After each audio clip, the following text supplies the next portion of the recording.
interrupted.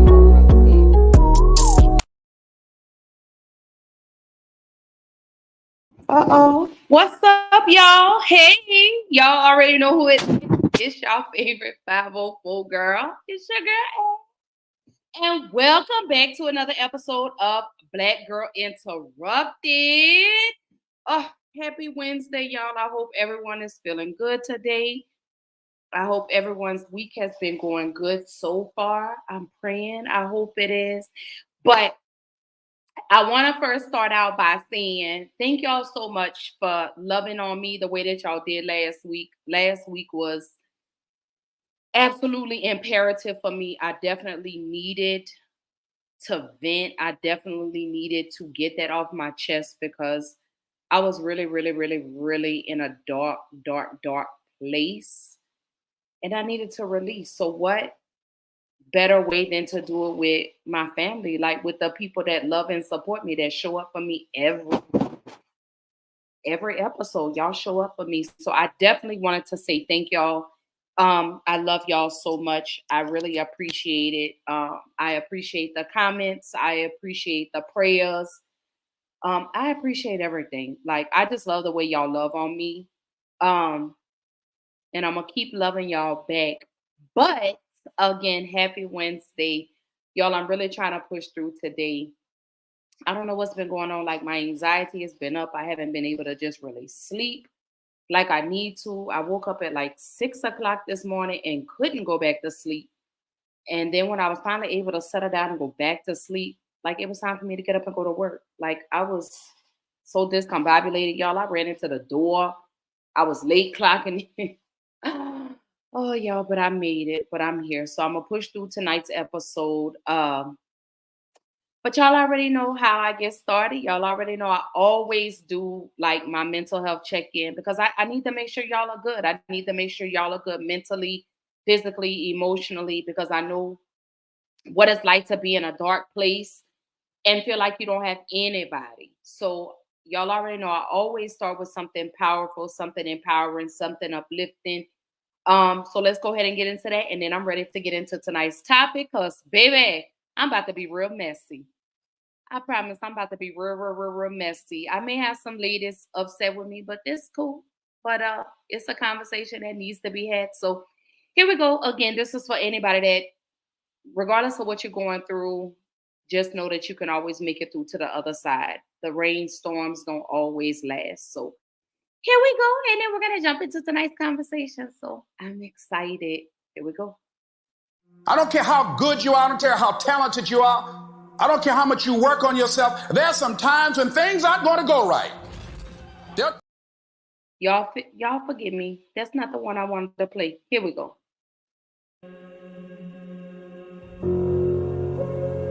There's two sides of pain.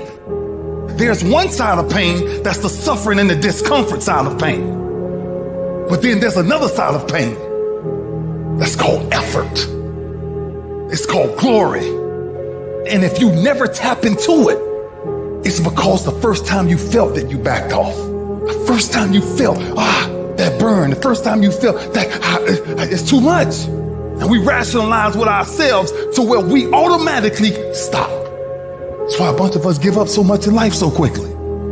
But suppose I told you the greatest pain of my life is the reason I'm standing here today. See, sometimes we think the pain is what controls us. It's actually our subconscious mind that if we ever tapped into that, that's what dictates most of our lives. And literally what I've learned in these moments is that I have to stop listening to myself and I have to start talking to myself. I'm like, Rich, you're great. I'm like, looking in the mirror like, you can do this. Rich, you can handle this. Rich, this is not a big deal. Rich, this is going to pass. You're amazing. Rich, this too shall pass. You got to find ways to increase your sense of self-appreciation, because if you don't, you're bombarded with negative stuff every day that beats you down, and you will find yourself unconsciously engaged in self-destructive behavior. If you don't program yourself, life will program you. You got to get grounded. You got to train your mind to serve you. Just make up your mind. This is not going to control you. You have got to make a declaration This is what you stand for. You're standing up for your dreams. You're standing up for peace of mind. You're standing up for health. You want it, and you're going to go all out to have it. It's not going to be easy. When you want to change, it's not easy. If it were in fact easy, everybody would do it. But if you're serious, you'll go all out and say, in spite of this, I'm in control here. I'm going to turn this situation around. I'm not going to sit back and moan and cry over what happened and what went wrong and who did what. I'm going to do something about this situation. When God gives you a dream, the dream will always be tested. The pressure in your life right now has a purpose. It's not crushing you. It's pushing what's on the inside of you out. It shows you who you are. It's a dog fight. It hadn't been easy. It's a dog fight. The road hadn't been success. Like it's just a paved road, and like each he go this way. It's been rough. It's been crooked. It's been hard. But I've made up in my mind that I will get a reward for the pain that I go through. I will not stop in the middle of the process. I will not be defeated. I will not be destroyed. I will take everything that happens in my life and I will allow the pain to push me to greatness. You will not break me. You will not stop me. You will not defeat me. The only way I lose is if I quit. It's going to be a dog fight. I choose to fight back. Life is rough. You can allow it to destroy you, or you can allow it to build you up. Draw the line, ladies and gentlemen, and just say enough is enough. Get out of that narrow-mindedness. Get out of that defeated mentality. Get away from that circle. Get away from those people that don't wish you any good. Get away from those people that don't want you to succeed. Get out of the tent. Get out! There's nothing as powerful as the human spirit. You can't destroy it. You can pervert it, but you can't destroy it. If you lose the job, keep the faith. If you lose the spouse, keep the faith. If you have to downsize, keep the faith. If you have to move in with your mama, keep the faith. If you're at your wit's end, keep the faith. If you have to catch the bus, keep the faith. If you have to dumb, keep the faith. If you get sick, keep the faith. If you lose your kidneys, keep the faith. If you got heart trouble, keep the faith. You might not get a new heart, but you gotta keep your faith. If you can't fly, run. If you can't run, walk. If you can't walk, crawl. But by all means, keep moving.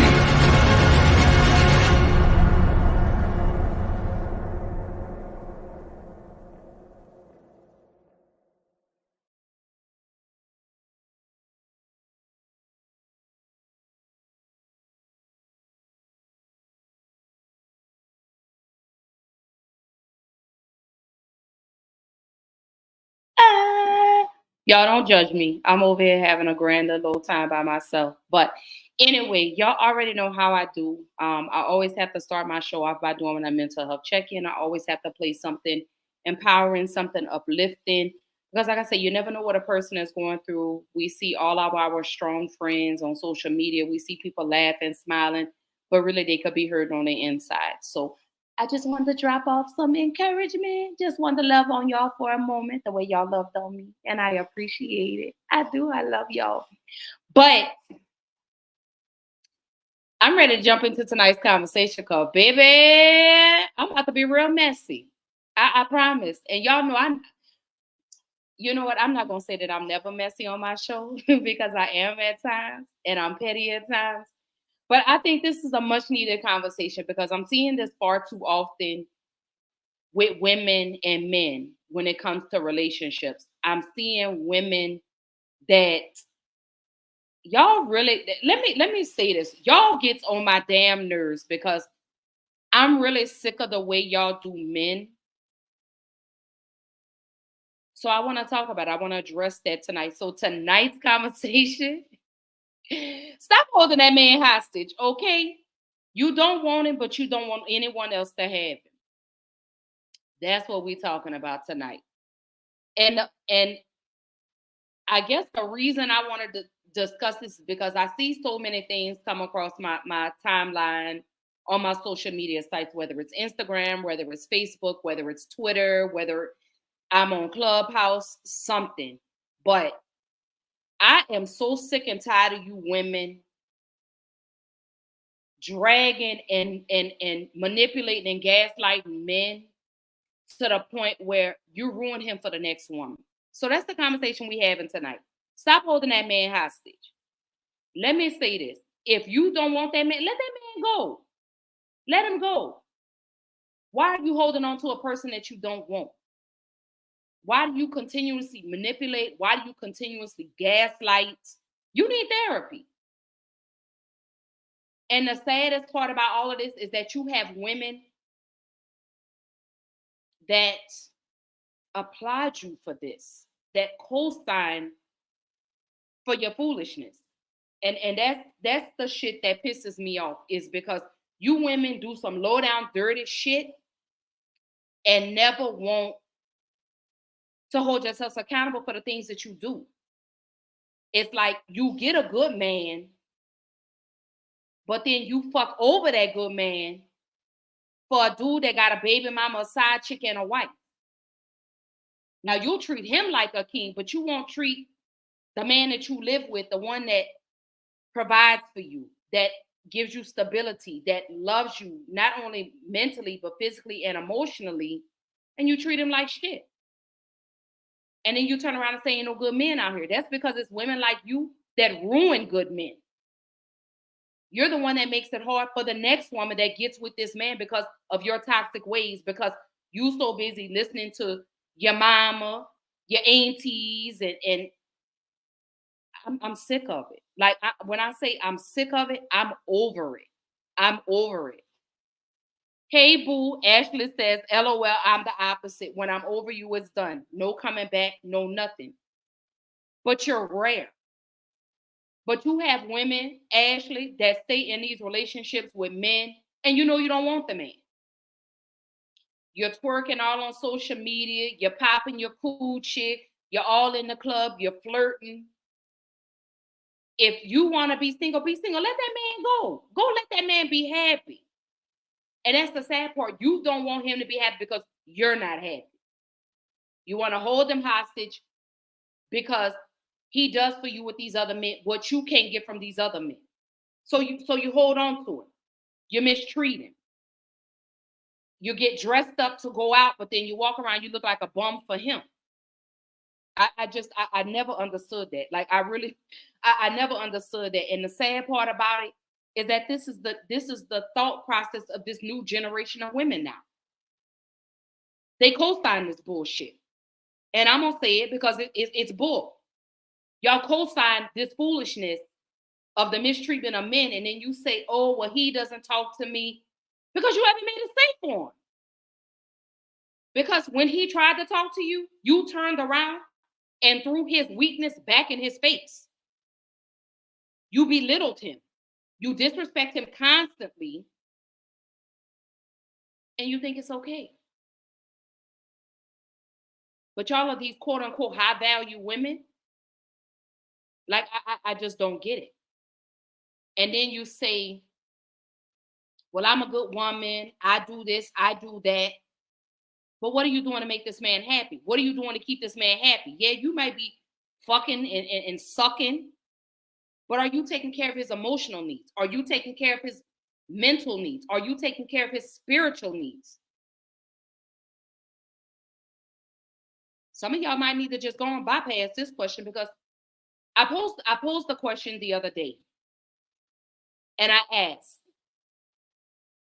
what can you do to keep a man happy outside of sex? And it was so funny how many people bypassed that post. I wonder why. Do you really know what it takes to keep a man happy outside of just sex? You could be sexing him good. You could be sucking him good. You could be cooking and everything. But is he mentally happy? Is he emotionally happy? Are you checking for that? You look and find out if he's cheating on you, but you can't check to see if he's happy. Make that make sense? I know some of y'all are going to be like, oh, she bashing women. No, I'm not. I'm just holding you toxic women accountable. So Ashley says, hold on, let me get back to the comment. She says, yes, that's BS. I never understood. But then men will stay around the woman that don't want them. The women who are really into them, they play with. Because, and you know why, Ash? Because that woman that he was fighting so hard to be with has ruined him. So when he gets with a woman that really, truly is there for him, that loves him for him, that takes care of him mentally, emotionally, spiritually, and physically, he can't recognize it because he's been tainted by the last one. So he carries that into his next relationship. Women, we do the same thing too. We stay with men that we know not good for us. And then when we finally get a man that's the bomb, we don't know how to keep him because we're so used to the toxicity in the previous relationships we've been in. And I can only speak for me. You know, I can't speak for other women, but I could only speak from my experience. You know, even in my current relationship, I almost lost him because I was so used to the arguing, the back and forth, the ups, the downs, the toxicity is what I was used to. And I don't get that with him. So I almost lost him. But men and women, we learn from each other. Like we could teach each other. Like I just feel like every relationship that you've been in, you should take something from that relationship, learn from that. Know what you want, know what you don't want. Know when to let, know when to hold, and know when to fold. But anyway, but I'm not going to even run back down that rabbit hole. But anyway, but you do have women that really do hold men hostage in relationships. You reel them in enough to hold on to him, and then you shit on him again. I just never understood that. If this is the person that you don't want, let that man go.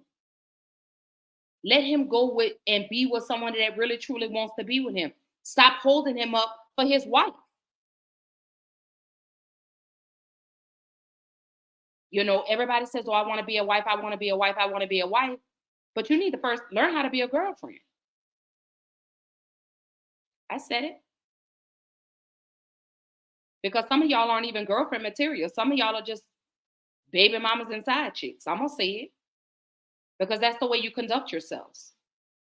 You don't conduct yourselves like a woman. You conduct yourself like hoes. I'm going to say it. Twerking, shaking your ass, all on social media, dressing provocatively on social media, and know you got a man. But you won't dress like that for him, but you'll dress like that for these other dudes that's out here. You won't fix your stuff up for your man. You won't twerk and do what you need to do for your man, but you'll do it for somebody else's man, though. You'll do it for somebody's husband. I said it. I did. And then you wonder why that man doesn't like coming home. You wonder why the man doesn't talk to you. You wonder why he moves differently. Because I feel like people move off of energy. I feel like if your energy is off, I'm going to move the same way you're moving. If you're showing me that you don't want to be with me, I'm going to start moving the same way. And then eventually I'm going to move out of the way. But again, some of you women, y'all need to first learn how to be a girlfriend wife before you sit up here talking about you want to be a wife. I look at some of the females on my timeline. I see why some of y'all are single. I see why some of y'all get the type of men that you get. I'm going to call an ace, a spade, a spade. I see a lot of y'all and the things that y'all do. But then you turn around, you make a post, oh, ain't no good men out here. Because don't no man want no woman that's popping her pussy on social media every day. Don't no man want no woman that has her ass tooted up in the air in every picture that she posts on social media. Not no real man. Let me say that. Let me correct myself. Not no real man. No real man wants his woman out conducting herself in that manner. Ashley say, I'm happy I don't know these women. Baby, is some of them on my timeline that I'm friends with on Facebook, that I'm friends with on other social media platforms. And I just sit and I look and I'm like, and you wonder why you don't have a man. Look at your behavior. Look at how you conduct yourself in public.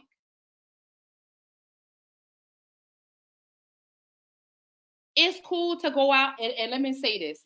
It's cool to go out, have fun, have a couple of drinks with your girls. I'm not saying that. But if you say you want to be a girlfriend and lead into being a wife, you need to first conduct yourself like a woman and not like an 18-year-old child and you in your 40s. Why are you 35 years old still trying to act like you 21? At what point do you grow up? What can you bring? What can you bring to a man that's already established?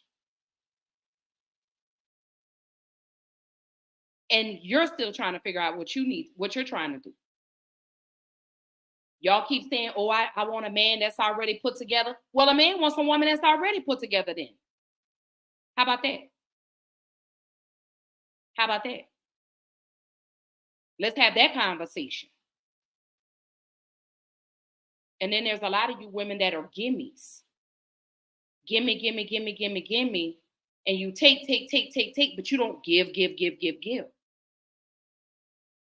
I see a lot of y'all posts that say, oh, I'm wifey material. Why? Because you cooked a box of macaroni and fried some chicken? Anybody could do that. But what value do you bring to this man? I see so many women say, oh, I need a man that could do this and I need a man that could do that. Well, what can you bring to this man? If he's doing all of this, what do you bring? I'm really truly asking that question. Like I'm really serious because I see a lot of the women that say, "Oh, I want a man that does this, that does that." But what can you bring to the man? What are you bringing to the man? What can you bring to enhance what this man already has? Because he can get pussy anywhere. Excuse my language. He can get cat anywhere. He can get head anywhere. So besides those two, what else can you bring? What else can you bring to this man? If you want a man that is already put together, what can you do to enhance? And vice versa. That's the $1 million question. Because I see y'all on my timeline every day. Every day I see y'all on my timeline and y'all post how, oh, I'm a good woman. Oh, a man can't handle me. Can you even handle yourself? That's what I don't understand. If you such a good woman and you this and you that, why are you by yourself? I'm really asking that question though, for real. I really want to know that because I sit and I have conversations with my guy friends, okay, y'all. So we sit down and we talk about relationships, we talk about sex, we talk about everything. And some of the men that I've talked to, even some of the women that I've spoken to, but more so the men say, I want a wife. I want my person, but I want a respectable person. I want a woman that carries herself like a woman and not like an 18-year-old, not 35, 40 years old, and you're still trying to act like you're 21 years old, like you're still trying to reclaim your youth. Like, baby, that ship has sailed. At what point, women, do you grow up? At what point do you say, you know what? I need to start conducting myself like a man because these are the type of men that I'm attracting. I'm attracting men that got multiple baby mamas, got side chicks, got wives. What is it about yourself that you keep attracting men like this? Because at what point do you take some accountability for the type of men that you attract? You are what you attract. And again, I'm only speaking from experience. I attracted men that were broken, men that didn't have much going on for themselves, because I was looking for a father. I was looking to replace that hole in my life that I was missing, that void, you know. So I was searching for it in men. So when I'm broken and not really doing well for myself, and these are the type of men that I attract. And I had to own that. You got women out here to say, I don't know why I keep attracting these type of men. Baby, it's something in you that you need to fix. It's something about you. It's a void you're missing why you keep attaching yourself to men that you know ain't no good. And same way with men. You got men, excuse me, that have mommy issues. You got men that are trying to fill a void that they didn't get from their mom. You know, maybe they have a broken mother-son relationship. I don't know. But at what point do we really sit down with ourselves and say, you know what? I got to fix some things about myself. I keep attract. I don't understand why I can't get a man that's honest or a man that's faithful. Why am I always attracting the ones that, like I say, got girlfriends, boyfriends, wives, baby mama, side chicks, and carry a purse and wear tight jeans? That was a joke on the tight jeans. So that's the $1,000,000 question. At what point, women, do we sit down and say, you know what? I got to fix me. Because if I want to attract a good man, I have to first be a good woman. Some of y'all not ready for that conversation because some of y'all already feel like ain't nothing wrong with y'all and you a good woman. But you by yourself. You keep falling for the same type of men. What's the problem, sis?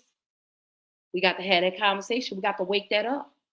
We got to talk about that because y'all are getting these good men that want to love you, that want to take care of you, that do potentially see you as a wife, but you don't act like one and you don't treat him like one. You manipulate him, you gaslight him, you lie to him, you do just enough for him to hold on. And the moment you got him reeled back in, you go back to doing the same shit you was doing before. And a lot of men stay because they see the potential in women. They see the good in a lot of women. So I really believe that's why a lot of men stay. And then a lot of men stay because they don't want to be alone. Same way with women. Same way with women. Men like normal. It's a normalcy, something familiar. You know, that's one of the things that we really have to sit down and talk and address, because I advocate for healthy, loving relationships. But this new generation, y'all celebrate toxicity. Who wants to live like that? That's miserable. But you got some men that love toxic women because that's what they're used to. Because you have a lot of men out here that don't value themselves, that lower their standards and settle. Same way with women. We settle just for the sake of, I don't want the left side of my bed to be cold. I'm not settling. I'm not holding no man hostage or no relation. I'm not doing that. Nope. Nope. So Natasha says you're correct about energy. It tells you everything, good or bad. So Ashley says, but they will settle for that box mac. I've seen it too much. Right. They settle for that. So Frederick says, indeed, as a good man with a passionate heart, unfortunately, I keep attracting women who have major trust issues. I understand that no one is perfect. Most women are looking for a perfect man, knowing that they are extremely flawed. Yeah, they do. They do.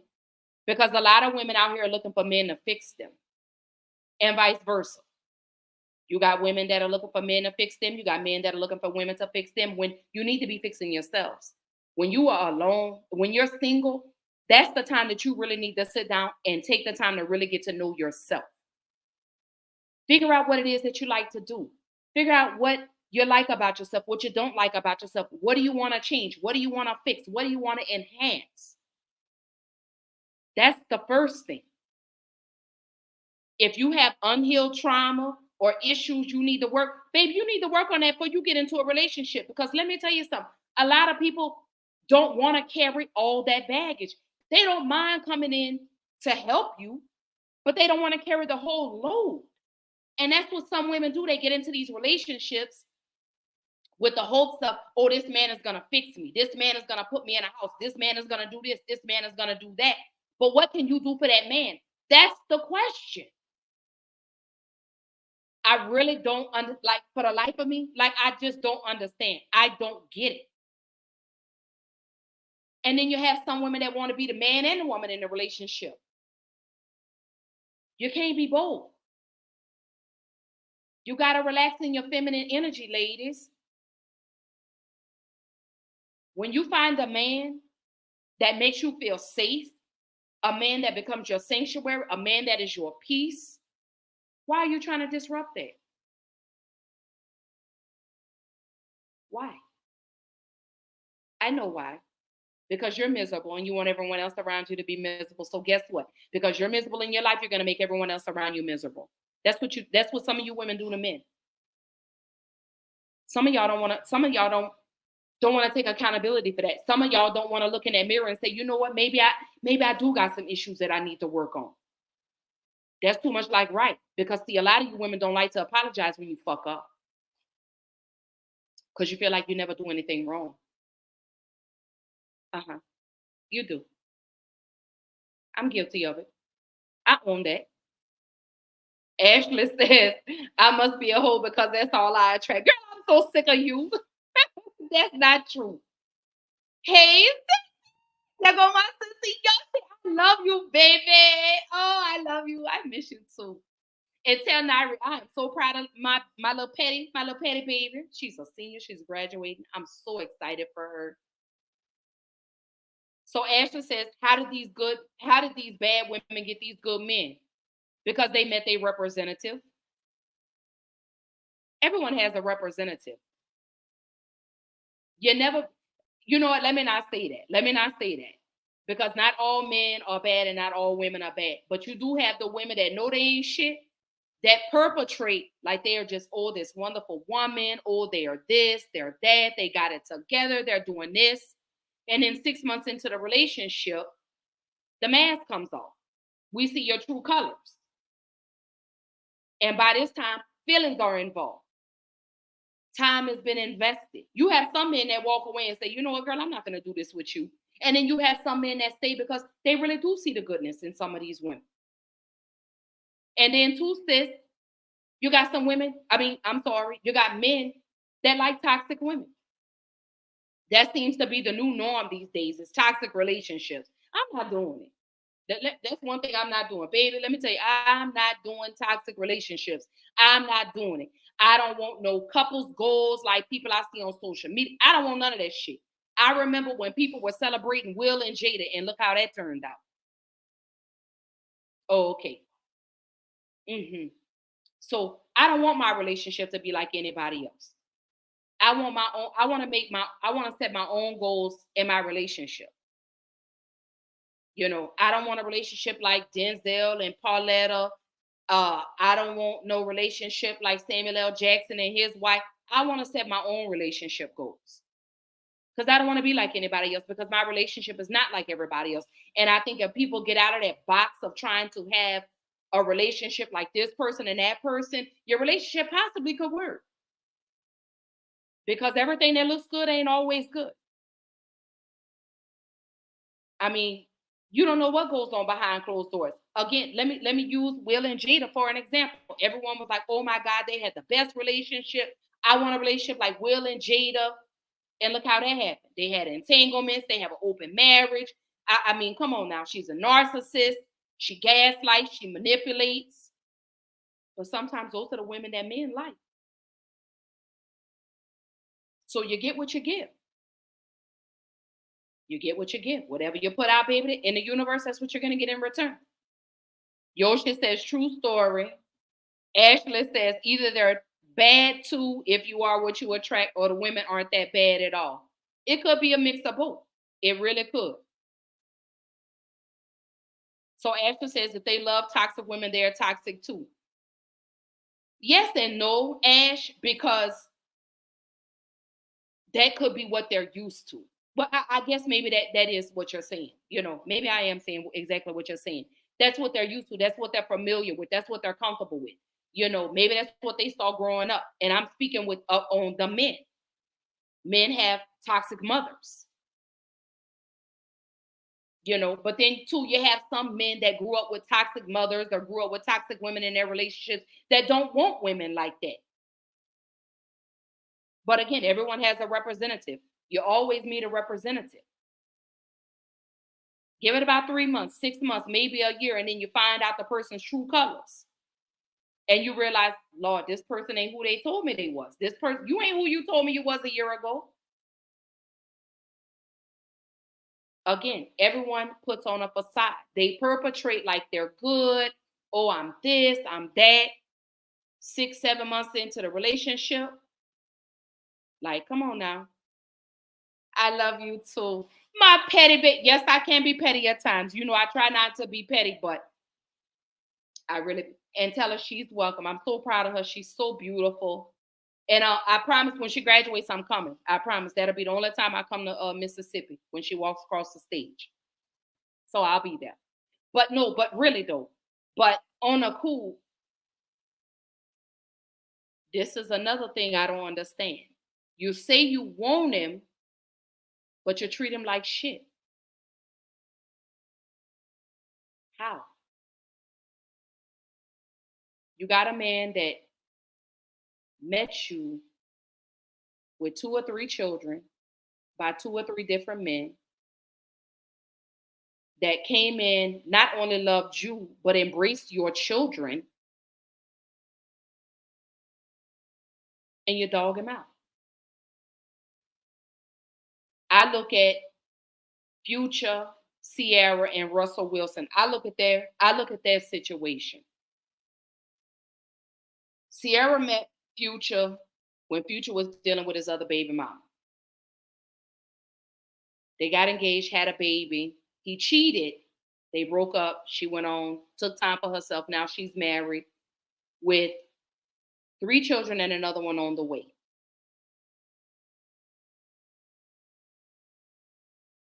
Y'all y'all love the men that mistreat you, but you dog the ones that treat you like queens. And I never understood that.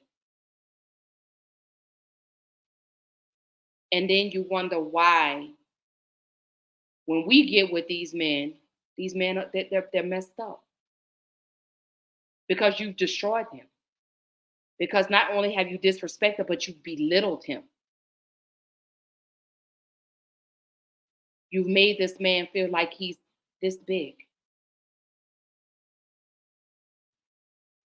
And then when he finally does walk away and he runs into a good woman, he mistreats her because he's carried what you've done to him, and he's treating the next woman the same way. She better know it. I'm coming. Hey, my baby. Hey, my handsome husband. Soon to be. Can I say that? Is it safe for me to say? I love you, babe. I hope you're having a good night at work, though, really. So Ashley says self-accountability on the man's part, because why would you deal with that? I understand he could be used to that, but so could she. So let me say this. You have more men that take accountability than you do women. Because women don't ever feel like they've done that. Like, women feel like, and that, let me not say all, but some women feel like they never do anything wrong. It's so hard for a woman to apologize when she messes up. You have men that own up to the things that they do. But women, we won't do it. We're hard-headed. We're stubborn. It's too much like right to say, I'm sorry, to apologize when you messed up. We won't do that. And that part I don't understand. So we can't say what men don't do. Let's address what women don't do. Because some of you women don't take accountability for the things that you do. Some of y'all don't like to listen. Some of y'all keep saying, I want a safe space. I want a safe space.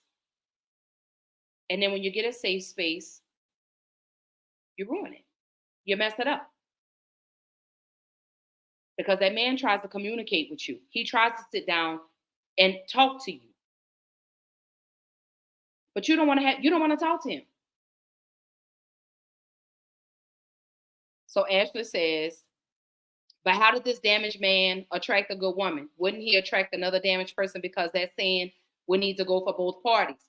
Again, everyone has a representative. You don't know how a person really truly is until, and this is just me, maybe 6 months is when a person really, and it might be less than that. You might find out how they are in the first 60 days. You might find out how they are in the first 30 days. But again, does everyone that presents themselves, do they show themselves to you damaged? Or do they look like they have it all together? That's the question. Everyone has a representative. Everyone puts on a facade. Ashley said if she's twirling multiple baby daddies, etc., then you know. She say twerking multiple baby daddies. No. And I'm going to give you some pushback on that one because I have 3 children by 3 different men. And you know what? Let me retract that statement because I was damaged. But you know what? But when I got in my current relationship, I was healed. I was healing. Let me say that. I was on my journey to healing. I was on my journey to fixing myself. But again, you have people that people never present themselves like they're damaged. People never present themselves like they're carrying emotional trauma. People never drop their suitcases off to you in the beginning, do they? You meet them and you're like, oh my God, she's so nice. Oh my God, he's so nice. Oh, he opened the door for me. Oh, he did this for me. Same way with men. Man, I met this chick, man. We really vibed. We had beautiful conversation. And then it's like a switch goes off. And you're not even dealing with the person that you met in the beginning. You're like, well, damn, wait a minute. What happened to this nice, attractive woman that I met that had great conversation? We vibed out. You know, she's this, she's that. But here we are 6 months down. Let me say, here we are 3 months down. And she's nasty. She's selfish. She's got a nasty attitude. You don't meet those type of people in the beginning. Again, people don't present themselves to you damaged. People present themselves to you in a nice, cute Tiffany box with a white bow wrapped around it. That's how people present themselves to you. So you don't know that person is damaged. So Ashley says, honestly, I see red flags right away, but I'm trying not to be so judgmental because then you have to hear Black women don't stand beside their men. We don't build them up, etc. Some of y'all don't. Some of y'all don't. And I'm glad you said that. Hold up, Ash. Let me play this video real quick. I'm so glad you said that. Let me play this real quick for y'all. And then I want to pick back up on your comment, Ash. Stay right, don't go nowhere. Let me play this video real quick because I'm so glad you said that. And then I want to get back into this. Hold on. Really, they don't know how to have conversation. That's true. They don't know how to have an intellectual conversation. I want to talk about. You know what I smell? A low-value woman. And you know what makes me laugh about women like this? You think that it's dumb and boring. Oh my God, I don't want to listen to that. I want to talk about something more important. A man's trauma and things that he's been through in his life are very important to understand because you realize why he is the way he is and what molded him this way. I want to know everything about my man, good or bad, so I can learn to try to love him and be the best partner that I can be. But I'm starting to see why men think women are for the streets, and it's true. A lot of women don't really care about men. Y'all don't care about them. Y'all want to use them for their money. Y'all want to take. There's nothing you give and offer. And I'm so glad that a lot of men in this generation are realizing that. Y'all are kings, man. If you have a girl who doesn't care and value about your past or care about you to listen to you enough, just leave, man. I'd rather be single than to be with somebody like these women. Low value basura, trash. Y'all are kings. Don't listen to this shit. And the only reason I played that clip is because that goes back to the comment that you made, Ash. Let me pull it back up. Give me 1 second. Da-da-da-da. When you say, honestly, I see red flags right away, but I'm trying not to be so judgmental because then you have to hear Black women don't stand beside their men, we don't build them up, etc. Some of y'all women don't. Because some of y'all women don't even take the time to learn your partner. That's a problem. You have men out here that really want to communicate and sit down and they want you to know about them. But some of you women aren't interested. Like she said, men want a partner. Men want their person. Men want women that really, truly want to know them, that want to love them genuinely, and that could reciprocate what they're giving. But you have some women that are just like the women she described, that really, truly want to be for the streets. So some of these women don't stand by their men. You got a man that goes out and fights in the world every day. Black men, just like Black women, we go through the same. But Black men have it harder. I'm not saying we as Black women don't, but Black men do.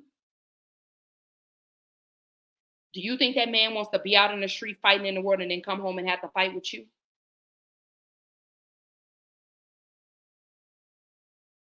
No. Same way with a woman. I don't want to deal with the foolishness in the street and then got to come home and tackle the bullshit in my relationship. Your spouse, your partner, your girlfriend, whatever y'all call each other, boyfriend, I don't know, whatever you call each other, y'all are supposed to be each other's safe space. That is supposed to be your sanctuary that you two build together. That's what your home is supposed to be. That's the safe space for both of y'all.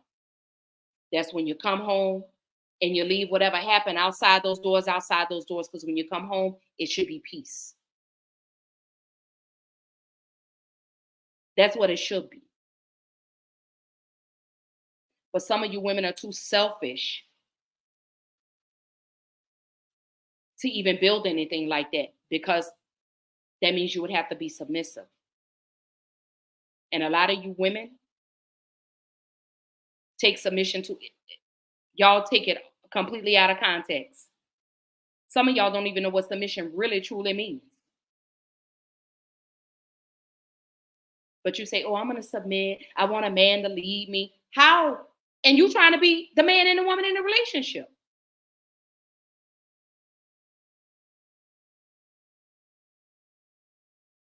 Make it make sense.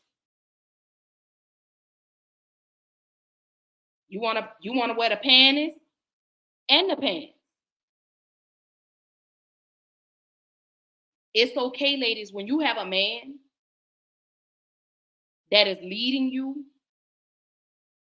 in the right direction, when you have a man that's satisfying you not just emotionally, but mentally, spiritually, and physically, because the physical is a bonus. Like my babe say, the physical is a bonus. You got all that in this man, but you still choose to treat him like he ain't shit. You still choose to treat him like he's yesterday's trash.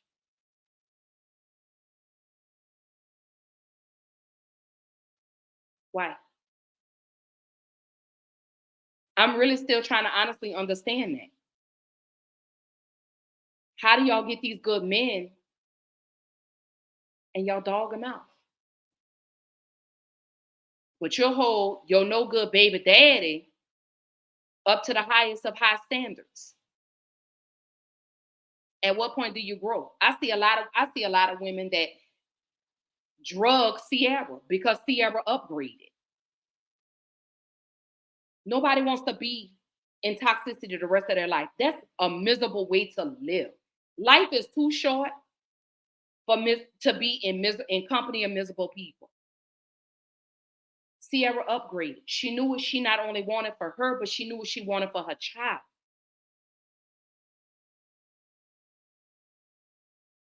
And it's cool to upgrade because guess what? You grow, you mature, and you start to see things differently. Some of y'all women in your mid 30s and still trying to act like you're 21 years old. Still lying to men, still manipulating, still gaslighting. This what you do. Ashley say Sierra upgraded and men were back. Oh no, babe. I saw some women too. Sis. I'm gonna have to give you a little pushback on that one because I saw some women too. Oh, she with that old sucker ass dude and that. Yes, I've seen women. I saw some comments from women that drug Sierra. Oh, he a square. Oh, what she? I've seen it, and I actually spoke on the men that drug Sierra too. I'll tag you in that episode. I actually talked about that. So Babe says men and women got to open up from the beginning. The way you could start off establishing trust. If the person don't like who you said you are, then you can move on knowing you was honest from the beginning. Babe, I don't understand what you said. I'm slow.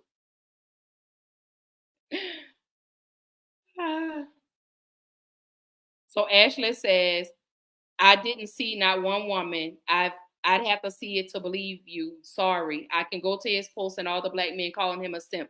I have to go back through my Instagram and some of my Twitter some of my tweets.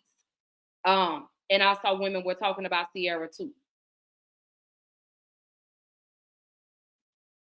So Ashley says she agrees with you, babe. She agrees with you. All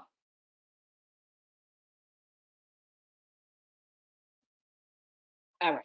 Anyway, I don't know what's going on. I don't know why I keep getting stuck. Like I'm trying to move the comments and put the banners back. I don't know. It's tripping tonight. But anyway, we're still gonna keep going. But yeah, but I'll go back. I have to dig because that was like last year, I want to say, maybe year before last. And I saw women that talked about her. Yeah, I know the men were calling him a simp, but nobody wants to live like that for the rest of their life. Nobody wants to live like that. Again, nobody wants to live and be miserable. No one, like I say, life is too short. People are checking out left and right every day. And I don't want to live the rest of my life miserable. I'm gonna be happy. Whether I'm in a relationship, whether I'm single, I'm gonna be happy by any means necessary. Like Malcolm X said, by any means necessary. I'm gonna be happy. He gave you the thumbs up, Ash. He gave you the thumbs up. But again, I'd never understood. And then I see it's this one girl. I can't think of it. Like they go on tour and they do these little shows or whatever. I can't think. If one of y'all help me out in the comments. But she said, I'm gonna see if a man really likes me. I'm gonna call him and tell him my car broke down just to see if he'll come, just to test and see if he likes me. Why must you do all of that? If a man really truly likes you, he's gonna show up. Why must you lie? I wish I had found that video. I wish I had found it and played it, but so many women applauded her for saying it, for lying. So you're gonna lie to see if a man really likes you. So you're gonna use manipulative tactics to see if this man really likes you. Who does that? Like, grow up. But I don't know. But here's another video that I found Um, I want to know your thoughts. Do y'all agree with what this man is saying, or do y'all disagree? Here we go. And then we're going to jump back into the conversation. Here we go. Women have to understand this. Y'all are hard-headed, and women don't listen. Sometimes. It's a very likewise statement. Hell no. Coming from a man saying the hard-headedness, I'm just saying that's a very likewise statement. No, but it does not matter. What I'm trying to say is she had 8 failed relationships. You're not going to sit here and convince me that it was not a safe space and guys don't like to talk. No, they're talking. She's not being receptive. Right? Everybody talks in different ways. If you have 8 failed relationships, you don't know how to listen. You do not know how to take direction. And direction is not like, I don't want to put that in a submissive aspect, but taking direction, like maybe, hey, you know what? You need to just do this just this way. So then that way you get further in your life. And guess what? Maybe she doesn't listen in that regard. Hey, if you want for me and you to be better, I need you to do this so then I could give you that. Maybe she's not listening in that regard. So what are y'all thoughts on that? Do y'all agree or do you disagree? I want to know. How do y'all feel about that? Do you feel like we as women, we don't listen? Are we hard-headed? Because I think to a certain degree we are. I think we are to a certain degree. You know, you could ask, I don't know if Big Daddy is still, I don't know if Big Daddy is still here, but Ashley says she disagrees. I don't know if Big Daddy is still here, but Bae, if you still here, what do you think? Do you think we're hard-headed? Because I can be at times, you know. I will say it took me a while, you know, and here we are, what, almost 2 years, we're 2 years in, a little over 2 years in, and it took me a while to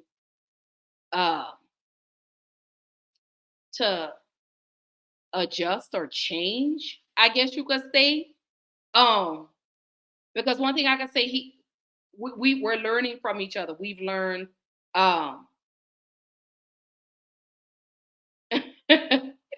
Angela says, "I'll listen, see where it goes, but once I see I can't listen to you, I'm done."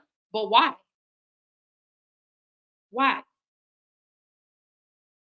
Why do you feel like you can't listen?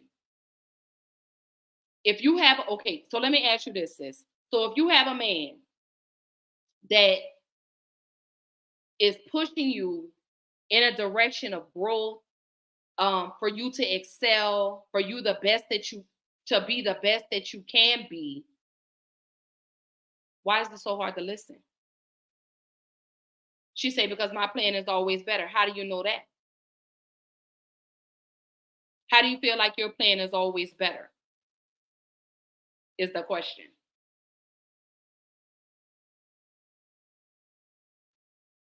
Because it's okay to get insight from your partner.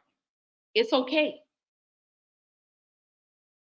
I'm not saying, oh, you got to listen to everything that they tell you, but it's cool to have another, not really an opinion. Do I really want to say opinion? I don't want to say opinion, but another idea, another thought, I guess maybe is the word I'm trying to say. And that's okay. It's okay. Input. That's the word I'm trying to say, input, y'all. It's cool to get input from your spouse. Because what your spouse might be saying may be, a better idea. I don't know. But don't shut all the way down and just automatically assume. So she says, because I'm smarter, honestly, than going back to damaged men and having to heal you, etc. Now I'm looking like, what can you teach me after I had to pull you out of the pits of hell? The fuck? But when it comes to relationships, you're not going to meet a person that's not flawed. You're not going to meet a person that doesn't have some type of, that is not damaged. You're not going to meet one person that doesn't have baggage. The question is, are you willing to help him unpack those bags? That's the $1 million question. See, a lot of women, y'all don't stay around for that. Because just because it doesn't look good right now, doesn't mean it's not going to get prettier later. And that's the problem right there. if y'all aren't willing, some of you women, y'all want to go. Y'all keep saying, "Oh, I'm down, I got it." But when when it's time to get down in the trenches, y'all run. Y'all run. At the first sign of trouble, you women run. The moment something doesn't go your way, you ready to run. I'm guilty of it. I'm guilty of that. The moment one little thing doesn't go the way I want to, I'm done. I'm ready to break up with him.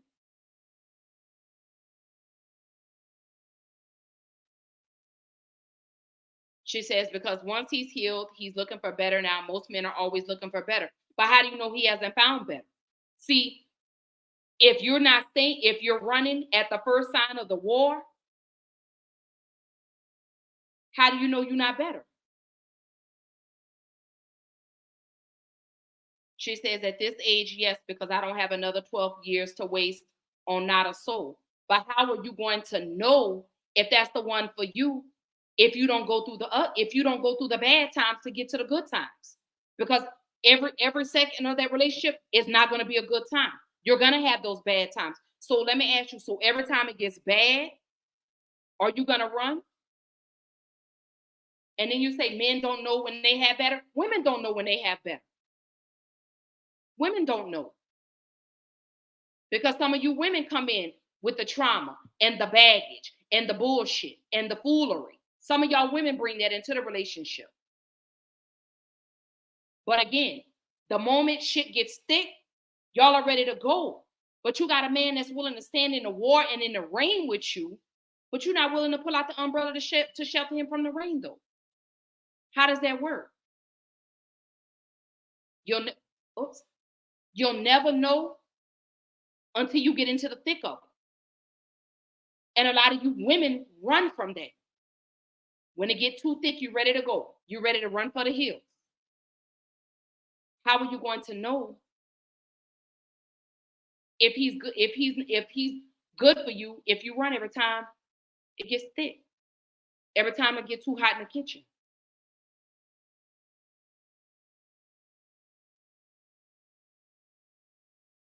If you can't stand in the bad, then you don't deserve to be with him in the good. And I'm just gonna keep it 100.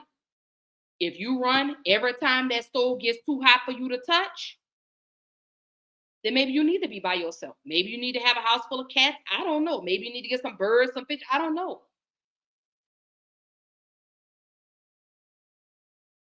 But I'm saying this to all women. You don't want to you want to be there in the good, but you never want to be there in the bad.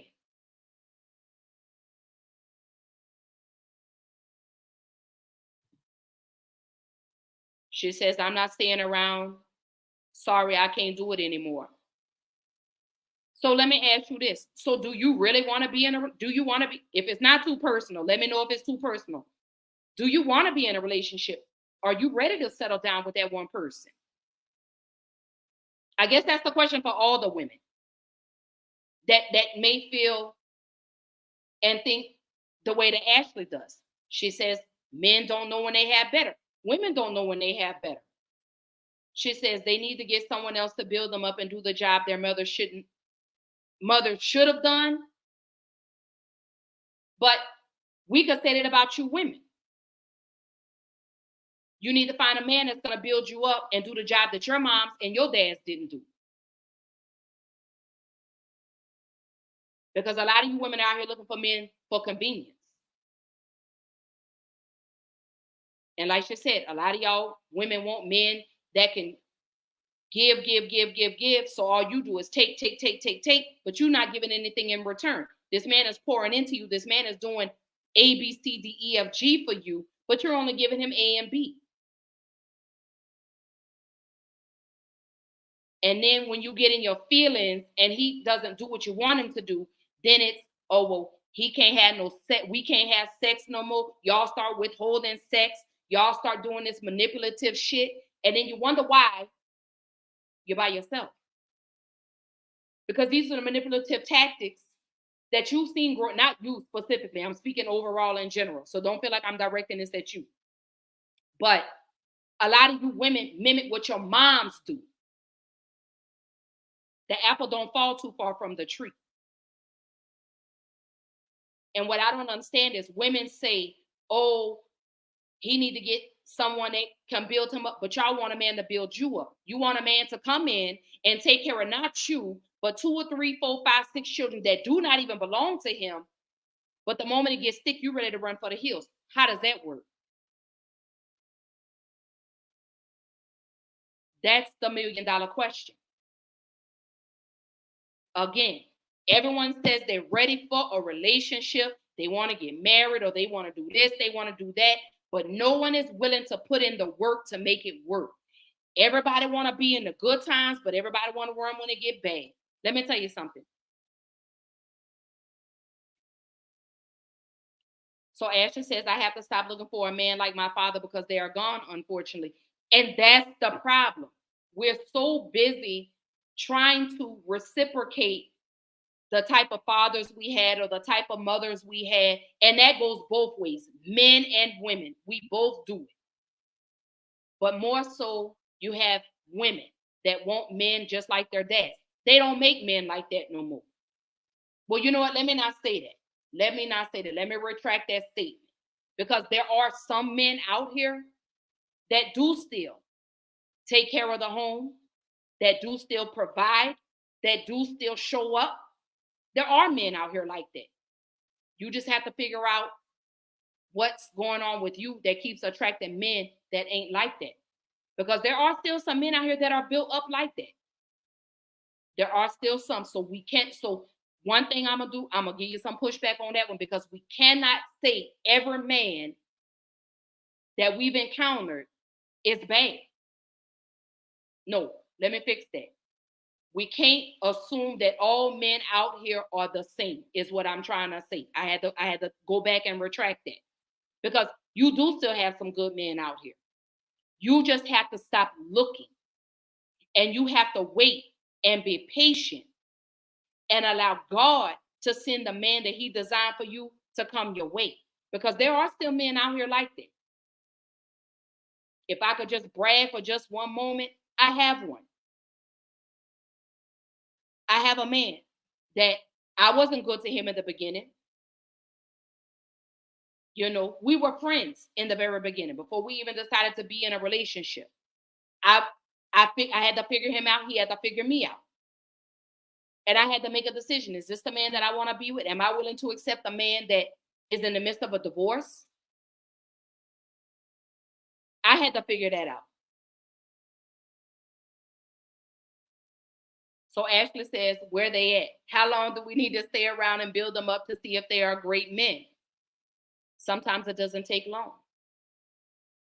But there's no time limit, because we're all a work in progress. But if you are in a relationship and you feel that it's not going in the direction that was discussed maybe in the beginning, let me back up real quick. Let me say this. Conversations need to be had in the beginning. You need to pick a person's brain. You need to pick that man's brain. That man needs to pick your brain. Because if you're reading on one page of the book and he's on another page of the book, it's not going to work. It's not going to work. But those conversations need to be had. Communication is key when it comes to relationships. You have some women that ain't ready to sit down and have those grown-up conversations. You have some women that are, just like you have some men that are ready to sit down and have these grown-up conversations. And then you have men that ain't, that still want to play like they 12 years old. But communication is key. Conversations need to be had. Things need to be established. What is the goal for this relationship? What are we doing? Are we playing house, or are we going to build the house? What are we doing? Because I've heard men say they know within 6 months if this is who they want to build with, or if this is not who they want to build with, if this is someone they just, and again, I'm not a man, so I don't know. And I'm not saying wait around 5, 6, 7, 8, 9, 10 years. I'm not saying that. But conversations need to be had from both parties. If he's not speaking the language that you're speaking, or you're not speaking the language that he's speaking, then just be friends. So she says, and I don't have that time to waste. Come healed like I am. Build yourself up like I had to. Self-accountability. I'm not asking no one to heal me. But how many men have you dealt with, Ash, that were already healed? Because not everyone is going to come healed. Not everyone is going to come perfect. Every person in this world has flaws. Not everyone is coming with no baggage. So I really think that's a little far-fetched to say come healed like you are. That's just like saying if I buy a house, let it already have the furniture in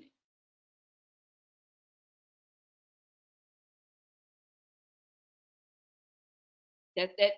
That's pretty much what you're saying, is I want a house with the furniture already in it. I don't want to build a house. I want the house already built with the furniture already in it. You have to be willing, and you have to know who is for you and who's not for you. Because again, good relationships don't come overnight. They take work. And if you're not willing to put in the work, then I don't know what to tell you, babe. I don't know what to tell you, sir. Because you're not going to find all that in one person. You're going to find the person that may still be dealing with some emotional trauma. You may have a person that may still have some baggage that they need to work through and cipher through. It's all about finding that right person that wants to build with you, or you finding the right person that you want to build with. Because again, good relationships don't come overnight. Good marriages don't come overnight. You got to put in the work. The good, the bad, the ugly, the indifferent. You got to be willing to stand in the middle of the storm when it gets too thick. When it starts lightning and thundering, you got to be willing to stand in it. Because you can't say you want a man to come this way if you're not bringing it. You can't build a table if all you bringing is plastic cups and plastic silverware. It's a team effort, babe. You got to put in the work. What they say, teamwork make the dream work. So she says, yeah. Ashley says, yeah, come healed. I'm not getting in no relationship and putting my problems on them. All you doing is damaging someone else. No, you're not. Because you may have someone that may come in and help alleviate that load that you've been carrying. Because I could say, and again, I can only speak for me. Because when I met the guy that I'm with right now, I had just lost my father. I lost my father in March of 2021. I met the guy that I'm with now in June of 2021. I was still healing. I still had some trauma that I needed to work through. And he came in, and I put all this out on the table. I told him what it was. I told him, how my life was. I gave him the whole rundown, and he still chose me. He came in to help alleviate the problems, to help me not have to carry the load by myself. Because yes, those loads do get heavy. But when you got a person that comes in to help alleviate, not fix, but alleviate. Because those are things that y'all can work through together. But again, some of y'all women ain't willing to put in the work. Some of y'all keep saying, oh, I want this and this and this. You come with these expectations.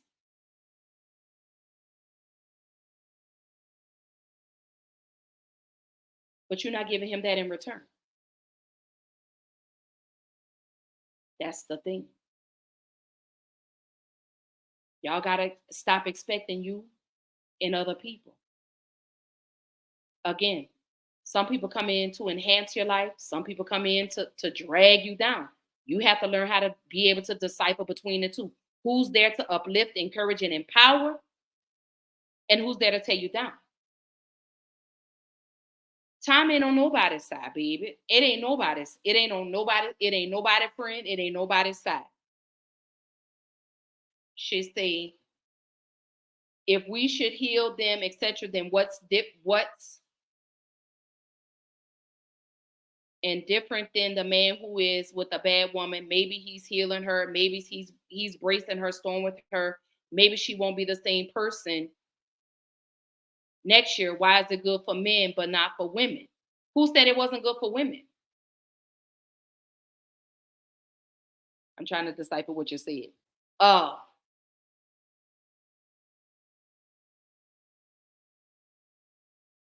But again, you're deflecting, because I'm talking to the why. Let me go back. No one's asking. Okay, so let me say this. No one is asking you to heal a man, but you're not gonna meet him. And I'm gonna tell you up off top, you're not gonna meet a man that doesn't have some type of flaw. Period. No man or woman out here is perfect. White, black, purple, green, yellow, zebra stripe with polka dots. No one here is perfect. Again, everyone is coming with some type of baggage, whether it's big bags or little bags. You just have to be willing to get down in the trenches. We want to bring value, and that goes both ways. We want a man to enhance, just like men want a woman to enhance. I'm sick of her. She talking about I'm perfect and I'm looking for perfection. Girl, give me your phone. But you're not going to find perfection. Everything that you want or looking for with a man, you're not going to find all of those qualities in one man. It might be one or two things that, you know what I'm saying? I've had people tell me, Ashley, why are you involved with a man that's going through a divorce? He's divorced now. Let me, for the record, he's divorced. But when I met him, he was going through a divorce. But again, in the beginning, me and him, we were friends. I knew his situation. He knew my situation. When I met him, I had just lost my daddy. Then a month, maybe not even a month after I met him, my niece was murdered. Well, her body was found. Let me say that. So I'm dealing with all of this. Mending the relationship with my children, trying to have a better relationship with my mother. All this was in the beginning. All this I laid out on the table like a deck of cards. You either can choose to deal with it, or you can walk away now. You can throw your cards in and there'd be no love lost. But apparently he saw the potential and wanted to help alleviate. Did he understand in the beginning? Absolutely not, because he still has his mom and dad. So he chose. And here we are 2 years later. Soon to be married. So it's all about who you're willing to work with and who you're willing to let go. Because I knew he was flawed. I knew he was broken. I knew he still had issues he had to deal with. I chose. Was he my type? Absolutely. Number one, he's 6'3". He's 260 pounds, and he's from California. So yes, Lord. And he's very handsome, but he's different. Let me say that I call him my little weirdo. Let me say that he's a weirdo, because California people are weird. Let me say, and I don't mean that in a bad way, because California people are weird, baby. They totally different. But his personality is really what attracted me to him, and the conversations we would have. You know, he opened me up to being able to apologize when I was wrong. In a roundabout way, I'm a Sagittarius like Lauren London. Let me see that. Let me say that. I'm a Sagittarius. Me and Lauren London are Sagittarius, so we have big Sagittarius energy. Okay, very, very, very big energy. So When I'm at 1,000, it's almost like he's the calm to my storm. He's the one that comes in and is like, I need you to take it down. She says, I think I may need to look outside of my, absolutely, because you'll be surprised. Because I wanted a man that was over 6 feet, and I like them big. No shade to slim men, but I like them big. She say I'm a Virgo. It's all bad. I probably no, you're not. Because one of my closest friends, who's from Louisiana, she's a Virgo, and that's my baby. I love her so much. That's my girl. But you my girl too. Shit, stop playing. But no, but really, um, he was from California. He's this big dude. He, he's been married. He's got 3 kids. He's, a grandfather times 2 now. And I was just kind of like, I don't know, but he was cool. Like the conversations we would have were amazing. Like we could talk about anything, and we would talk on the phone for hours. I'm talking about we like teenagers. We would be on the phone 6, 7 o'clock in the morning. And I'd be like, all right, I'm going to bed, or we go to sleep on the phone. Then we get up and we do it all over again. Talk 5, 6, 7, 8, 9, 10 hours, just about everything. He was my type, but he was different. And I tell him all the time, like, you're not who I'm used to dealing with. But as I really got to know him and I got to pull, the weeds out of the garden, there were things about him that I didn't like. I was just kind of like, okay. Because he's the type of person where if I'm at 1,000, he's at 0. And he'll sit and he'll let me yell and scream, and he will not yell back. Now he'll hang up on me, and I'll call back, and he won't answer. And then he'll text and he'll say, "You good now? You calm down." That's the type of person he is, and he's an Aquarius. Okay, he's a February Aquarius. But no, but really though, but sis, you just, and I'm not saying relax your standards. So let me say that. And then he's older than me. I'm 44, he's 51. So he's older. And I'm not saying age makes a difference, because baby, you find old fools just like you find young fools, baby. She says, what you have is rare, it's not common. Yeah, it's different, and it's different for me. He's not a Hollywood type dude. Like he doesn't have to be on social media all the time. Just like you have some men that, that have dealt with women that they just love to be on social media. They have to be seen. He's not that person. That's why it took me about a year and a half before y'all even saw his face. Cause he's like, I'm not into social media like that or whatever, so he's very rare. And I love everything about him. I'm in love. I'm so in love with him. Like when I say he's my peace. And I one thing I can say, he does allow me to rest in my feminine energy. I don't have to be masculine all the time. I do let him lead. I was used to being the leader in relationships, and whatever I say goes. But with him, I can relax. I don't have to be all the time. I don't have to be masculine all the time. I can relax in my feminine energy. And then he understands why I was the person that I was. You get what I'm saying? And then he sees the person that I'm becoming. Yes, he tells me all the time. He's like, babe, man, you got a mouth. He was like, man, your words hurt. And I tell, and I'm still working on that. And again, it's all about who you're willing to build with. Again, you're not going to find perfection in just one man. You're not going to find it all. It may be some flaws that you may just be like, you know what? The good outweighs the bad. You have to figure out does the good outweigh the bad, or does the bad outweigh the good? She say, because he allows you to. Most women cannot just relax, because we're always on guard. Because, and I feel like as women, we want to have the power. And correct me if I'm wrong. We want to always be in control. It always has to be our way. And it's okay to sit back and relax in your feminine energy and let a man lead.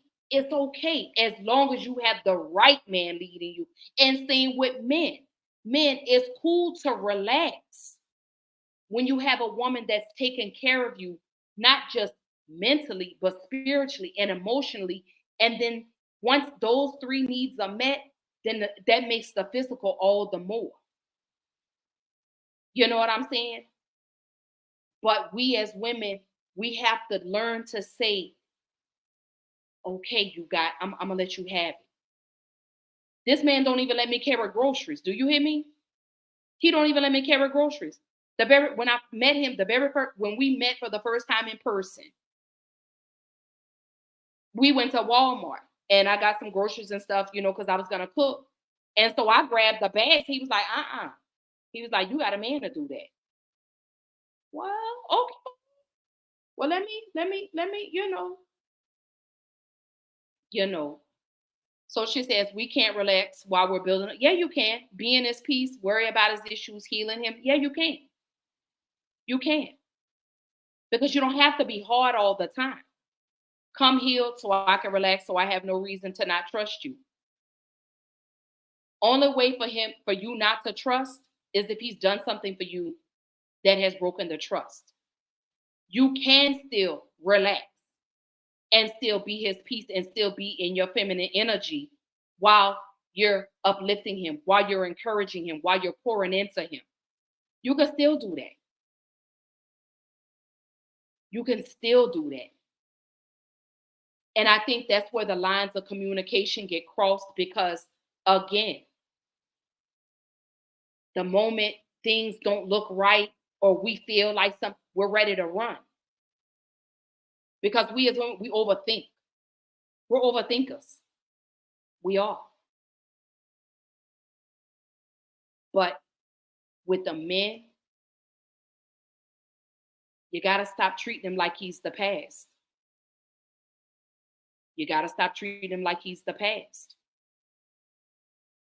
Because a lot of men come in to help you, not hurt you. A lot of men come in and want to love you past the pain. They want to love you past everything that you've been through. They love you even though you have scars. But some of y'all women think it's too good to be true. Oh, this man can't love me like this. Something must be wrong with him. We start overthinking. And guess what? Those thoughts, you run that man away. When really all this man was trying to do was just love you. But because you're so programmed from the things that happened to you in past relationships, you can't see that you got a good man.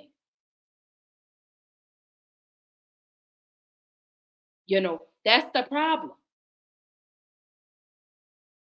Hey, sissy, I love you, baby. Oh, your brother was on here.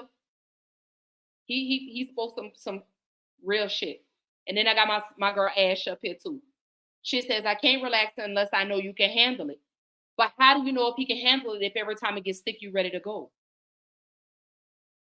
You got to be, again, babe, you got to be willing to roll in the mud and get dirty before you can be clean.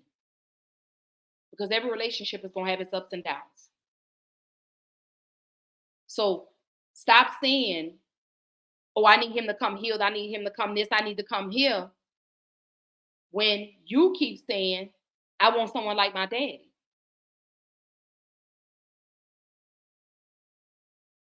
Maybe search outside of what you're used to. And when you say you can't relax unless I know you can handle it, how do you know he can't handle it? You're not even giving him the opportunity. Jules says, all I'm going to say is you never miss a good thing until it's gone. True. And I had to learn that too many times. She said, because he's not handling. What is he not handling? But again, because you have this wall up. So you're trying to make him pay, not you specifically. So you women want to make this man pay for what the last man did to you Because that's the way you go in thinking. Oh, he just like the last dude I was with. He this, he that. You can't go in thinking that way. Because words are powerful. Because if you go in thinking that way, that's what's going to happen. That's what you're putting into the universe. But again, you have to be willing to stand in the storm. You got to give him a chance. If he's done nothing to you for you not to trust him, why wouldn't you? If he's done everything to prove to you that he's able to be trusted, why wouldn't you? Why wouldn't you be able to relax? Why wouldn't you be able to sit in your feminine energy instead of being masculine all the time? Because again, women, a lot of y'all feel like if I submit to a man, I lose some type of sense of control. No, you don't. Because that's not what submission means. Submission doesn't mean, oh, I'm his slave and I got to do this. And that's not what submission means. See, my dude is my sanctuary. He is my place of peace. When I've had a bad day or he's had a bad day, I want to be his peace, whether I want to hear it or not. And I've expressed to him several times. There are certain conversations that we've had. And I'm like, you know what, babe?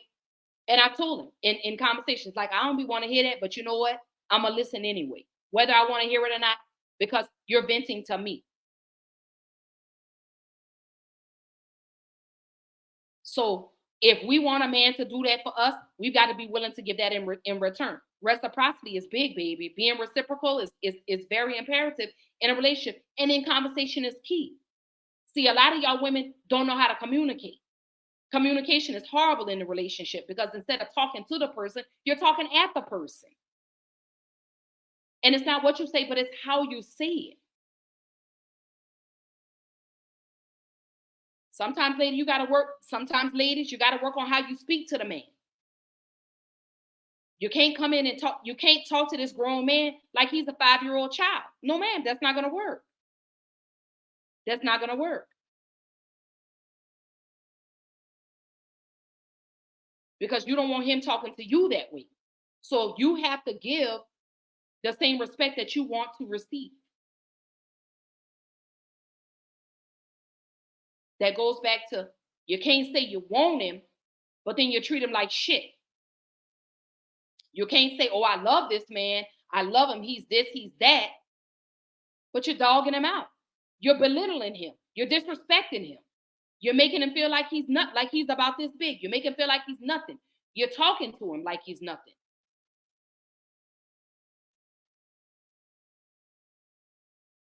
Ashley says, when a man says you don't listen, he's already, no, that does not mean he's talking to you like a child. In other words, if I'm having a conversation with you and I'm saying you don't listen, you're not giving me a chance to say what I'm trying. Let me say this. You're not giving me the chance to say what I want to say. That doesn't mean he's talking to you like a child. I could tell you, Ashley, you're not listening. That doesn't mean I'm talking to you like a child. That means you're not listening to what I'm saying. You're hearing what you want to hear, but you're not listening. You're not, because comprehension is key. Because you could talk all day and all night, but comprehension is key. Are you comprehending what this man is saying? And that's where a lot of women fall short. You're not comprehending what this man is saying because he's not saying what you want him to say. He's not saying what you want to hear. And that's the problem. You're not going to always get a person that tells you what you want to hear. You have friends out here that tell you what you want to hear instead of telling you what you need to hear. See, I'm not that friend. Because I'm going to tell you what you need to hear, not what you want to hear. Because I'm not going to sugarcoat anything with you.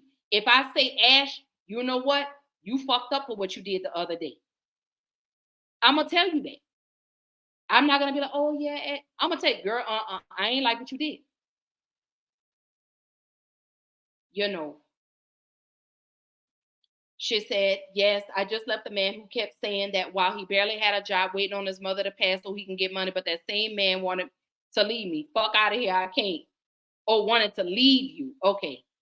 Girl. Wait a minute. Babe, you should, let me tell you something. You should have left when he barely had a job, baby. That's what you should have, that's Mistake number one, babe. You stayed longer than you should have. Because any man that barely wants to work and he waiting on his mama to pass to get some money, girl, yeah. Babe, you should, girl, let me tell you something. You should have put his ass out on, I don't know when your trash day run, but you should have put him out on Monday. When the trash, babe, you should have set him out on the curb, quick, fast, and in the herb. But sometimes women stay longer than they should, and just like men stay longer than they should. But you can't be mad at nobody but you because you stayed. That's not that man's fault. You stayed. So that's another thing. Women, stop blaming men for staying in a relationship knowing when you should have left. You stayed. You gotta own that. You gotta take accountability for that, babe. You got to go stand in the mirror and say, you know what? I allowed this man.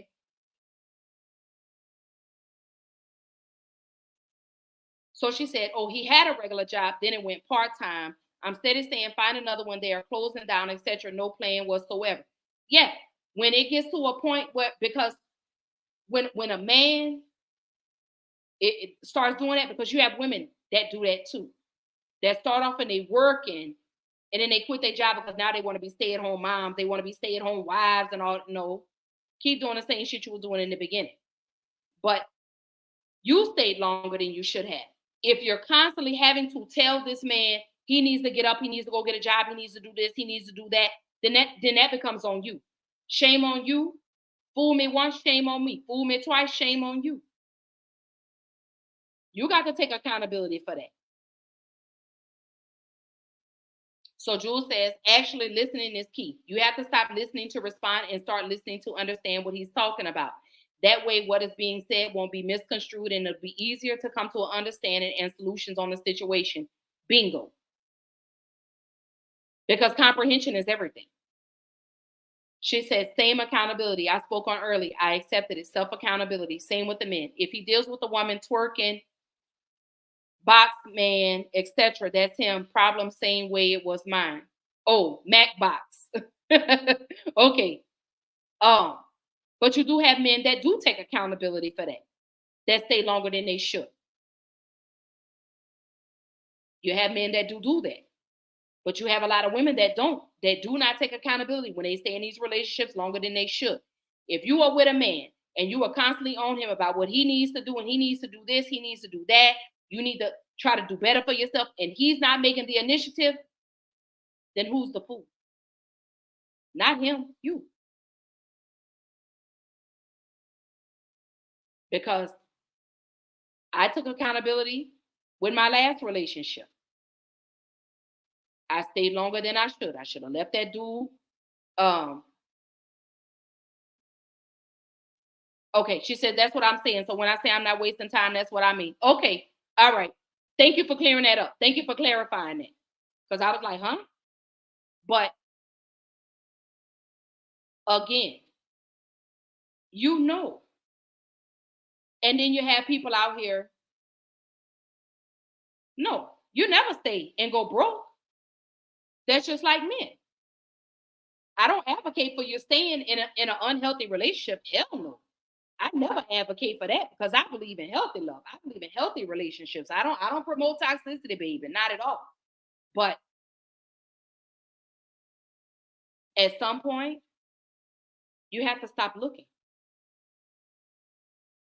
and take that time for you and figure out what you like and what you don't like about you. You take that time for you, because jumping from relationship to relationship to relationship to relationship, what are you doing? What are you doing? So that goes to do for him the way you want him to do for you. You got women whose expectation, he need to wait on me until I'm healed and da-da-da. But some of y'all women ain't willing to wait on him. Now, if he just downright low down and he ain't trying to accomplish anything, yeah, baby, I'm not telling you. My sis says, no, you shouldn't stay. She say, heck no. Like I said, I'm trying not to be judgmental. It's hard. Red flags right away. I'm gone. I'm trying to stay down, but I just can't. I can't submit to that. You can't leave me. Sorry. But let me ask you this, and it's for everybody, not just directed at you, Ash, but how do you know that that's not a temporary thing? Let me play devil's advocate for a minute. So he falls down. Okay. He's trying to find a job. You know, are you still ready to go? Can you hold him down?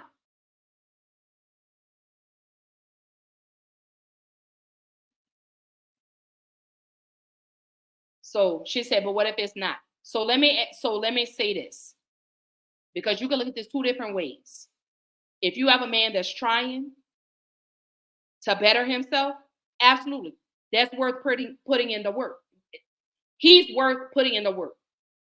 But if you're dealing with someone that has no get up, no drive about themselves, that is complacent, I don't want you to stay. I made that mistake by staying with a man that was complacent. And baby, all he did was go from my house to now he living up in another woman's house. And still be calling me. Leave me alone, boy. Okay? So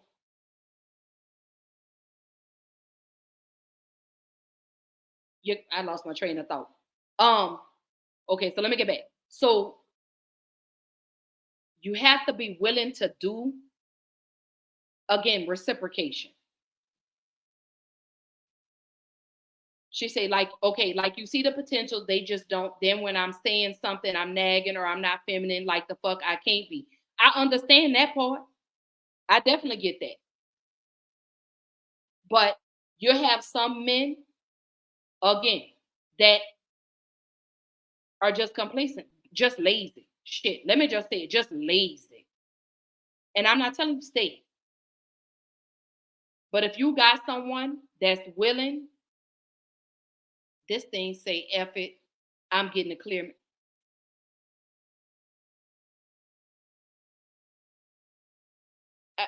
Goodbye, Ashley. I'm sick of you. I promise I'm so sick of you. That thing get on my nerves. But you know what? White, black, Hispanic, Asian, baby, you're gonna find it in all races. And that's one thing that I don't like when women say that. I'm just gonna go date another race. And I don't not let me say this. Let me say this first off. I don't knock people's preferences. But what I'm not gonna uphold and co-sign is when people say, oh well, I can't find no good black man, so I'm gonna go give me a white man. You're gonna find good and bad in all races, baby. It don't matter. You're gonna find the same in a white man, you're gonna find the same in an Asian man, and a Latino man, a man from overseas, you're gonna find that.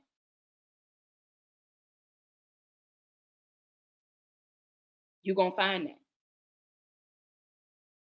It doesn't matter the race. You could go be a passport sister, like these black men are running over, to these different countries trying to find women and all. You're gonna find good and bad and all.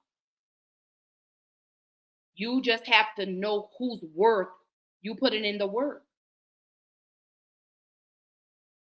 You got to know who's worth it. Same way with men. Men know who's willing, who they're willing to put in the work with. Jewel says, happy birthday, T Brown. So Ash says, but how do you know when to go is the issue. You could be a good person, but not a good man. Only you know. Because what I see may be something different for you. I'm gonna give you some time to work it out and figure it out. But if I feel like we still at a standstill, baby, I'm gonna have to let you go. I'm gonna have to move around. Because I can't carry your weight and mine too.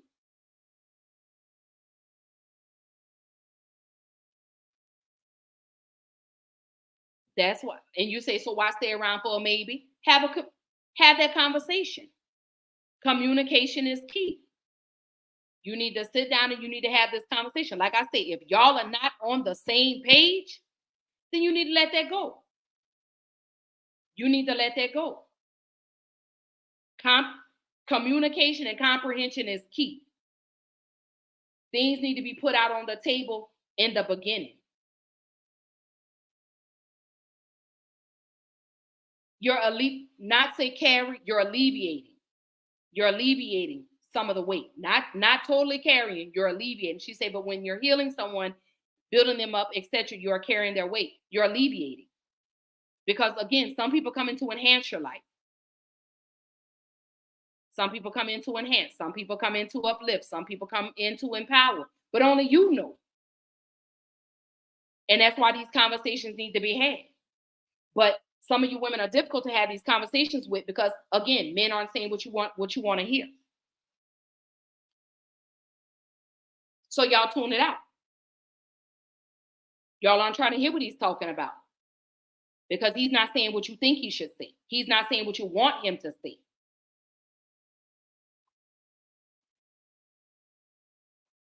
Again, Ash, she says, why not heal yourself though so I don't have to alleviate your weight? Name one person in this world that you dated that didn't come with some type of issue. Tell me. There's not one person in this world that doesn't come with some type of pain or some type of suitcase. It's not one person. Not one. Not a one. Can't nobody on this earth say they ain't got an issue that they dealing with or something that they're trying to work through. Ain't one person in this world that can say that. Not one person. But again, you got to do for him the way you want him to do for you.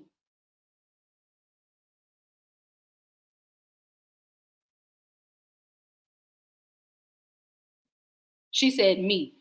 Girl, shut up, Ash. Give me that phone now. But it's a partnership. Some relationships are transactional. Some of them are contractual. You got to be willing to put in the work with who you know. If you know they trying,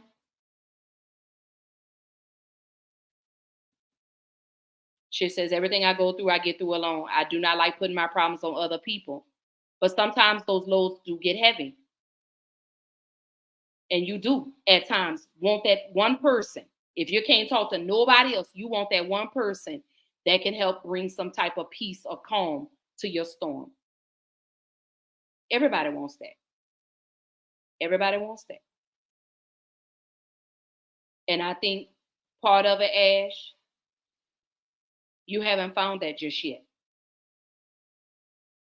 So, and correct me if I'm wrong. So now you feel like every man, she says, if I have something going on, I'm isolating myself. I don't want to tarnish no one else. But you know what? That's not a good thing to do either. Because the most dangerous place a person can be is in their thoughts.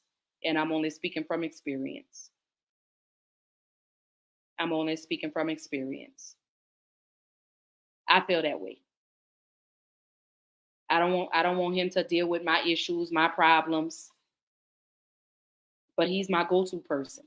He's the person that I can talk and he just listens. And that's what men want, is a person that they could talk to and you listen. And vice versa, it goes both ways.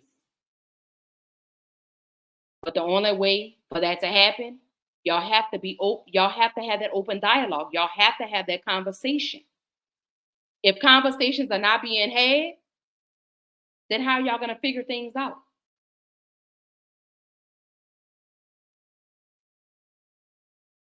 Again, you got to know when to hold and you got to know when to fold. Everyone knows you're not going to find perfection. Everyone knows that.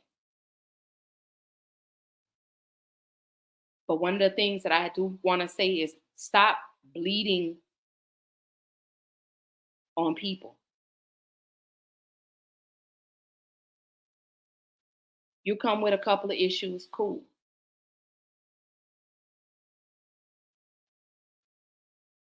But I don't want you to bleed on me. I don't want you to destroy me to the point that I feel like all women are the same or I think all men are the same.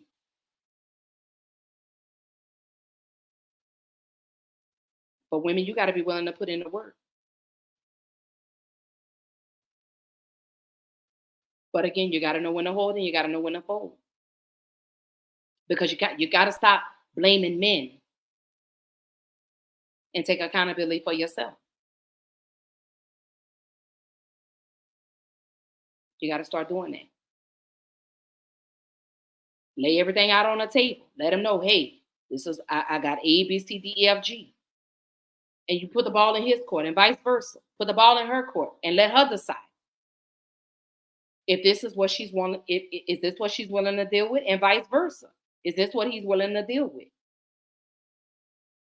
Because again, you got men out here that will love you even though you have scars. You have men out here that will love you even though you're cracked. Because see, one of the things that I want to get away from is saying women are broken. Because we're not broken, we're cracked. See, when you're broken, you can't be fixed. But if you want that in return, you got to create a safe environment. You got to leave the bullshit outside and not bring it into the house. Because men don't talk if they don't feel safe. Men aren't going to communicate with you if you're not comprehending what they're saying. If they feel like they're talking to a brick wall, they're not going to talk to you. But again, some of you women, if the man is not saying what you want him to say or what you think he should say, then you don't want to hear it. And that's not fair.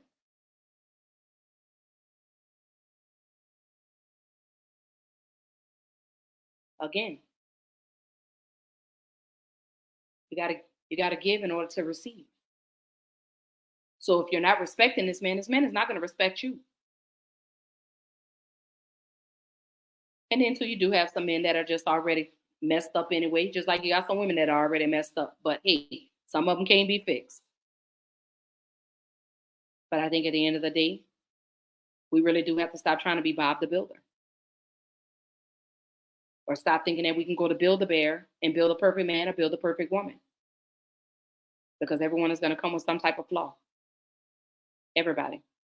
Everybody in this world is flawed. There's not one person in this world that's not. So, you want a good man, you got to be a good woman first. You want to be a wife, you got to learn how to be a girlfriend. Men have to stop trying to love the red flags out of women. Men have to stop falling in love with a representative or this facade. Women, just be yourself. Stop coming with your representative. Be who you are. Stop being who you think this man wants you to be. But the problem with that is because some of you women are so caught up in this social media shit, you think that's how you have to be. You think that's what all men want. All men don't want that. You got men out here that just want regular women. A lot of men don't want their women that's all on social media all the time. Men don't want that. Y'all think they do, but they don't. Well, you got some that do, but real men don't.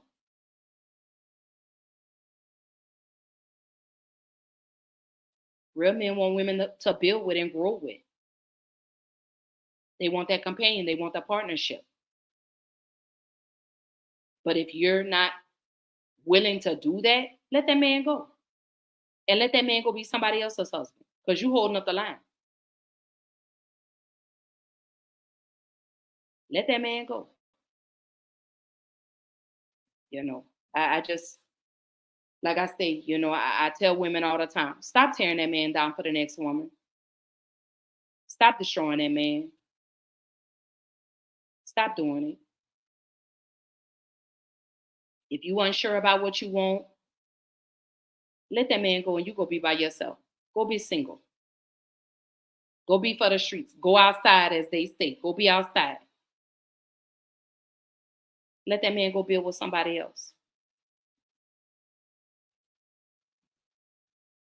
Ash says, yes, I shouldn't, but I do. I'd rather though because I need to think. When you are already a problem solver, Virgos are natural healers. I truly believe that. So once you deal with that so much, you get to a point where you feel people should heal themselves. Stop carrying people weight. Stop trying to be a problem solver. All that is doing is breaking you down. So when I say heal yourself, that's what I mean, because that is draining. But one of the things that you need to do, babe, is boundaries. You have to stop letting your cup go empty. You have to find a balance.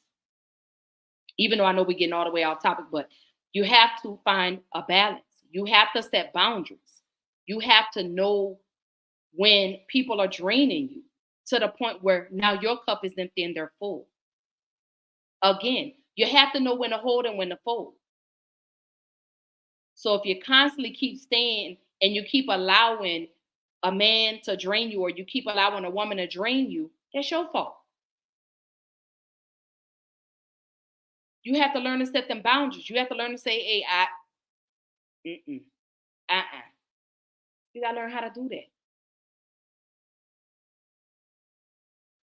And I don't think men get into relationships looking for healers or problem solvers. I don't think that's what men get into relationships for. But you have some women that do. They want a man to fix them. You got some men that are like that too, but not all of them. You got some men out here that, again, are really trying to push you to the next level. I look at LeBron James and his wife, Savannah. She was with him in the trenches. He helped push her to the next level. She helped push him to the next level. Teamwork. Of course, we don't know what goes on behind closed doors, but, she lets him lead. And when it's her time to shine, he steps out the way and he allows her to shine. She said, how many men did I date before you found? You mean how many assholes, girl? Let me see. How many toads did I have to go through? Oh, Lord. Let me say this. I can count on one hand the number of men that have made me feel the way he does. I can count on one hand. Because I wanted to fill a void. So I looked for men that I knew needed me, I guess you could say. Those are the type of men that I attracted. Because I was broken. I was messed up. But before I got with him, I was by myself. Yep. I still had my issues. And like I say, when I met him, I was at my lowest. I had just lost my daddy, girl. I had just lost, like I said, I just lost my daddy in March. I met him in June. I had just put my dad, you might as well say April was when I buried my daddy, because it was the 27th of March when I buried my daddy. She says because she knows her man can leave. She don't have to wear a cape. She can relax. Her bills are paid. He's not out here making a fool of her. So of course she submits to him.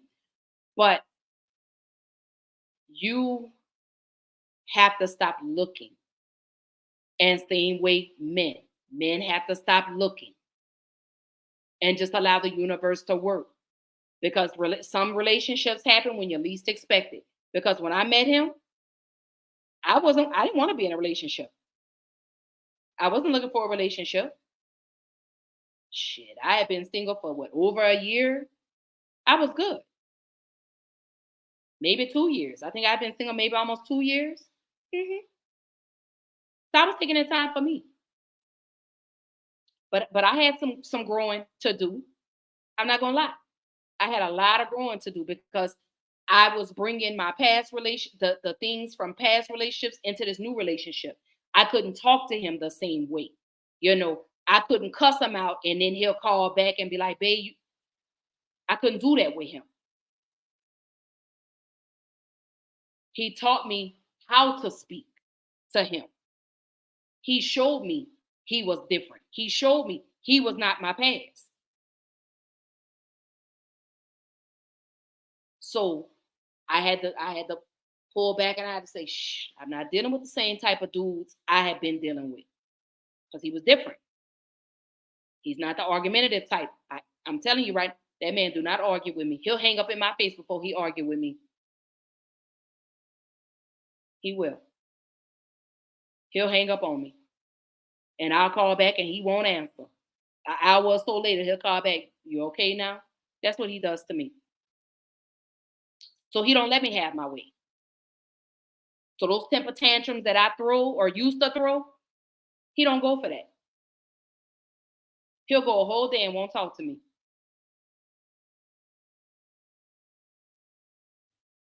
Until the point where I'm like, you know what, I was wrong. I was out of line. I should have never talked. I should have never spoke to him that way. Yeah. That's what he has taught me. But you have to know that all men aren't like your past. And we as women, we have to learn that. And men have to learn that too. All women are not like the women you've dealt with. All women are not like your baby mamas. Just like I hear, people say, oh, well, I'm tired of dating my race. I'm going to date outside my race. You're going to find good and bad in all races. It's all about who you're willing to put in the work for. That much I can say. It's all about who you're willing to put in the work for. But again, only you know when to hold and when to fold. Because if you stay longer than you're supposed to, and you know you should have left maybe a month ago, 2 months ago, hell, maybe a year or two ago, it's your fault.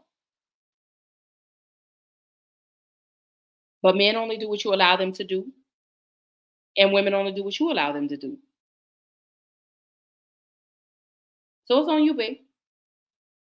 It's on you, sis. But just know, your person is out there. Your person is out there. I truly believe that.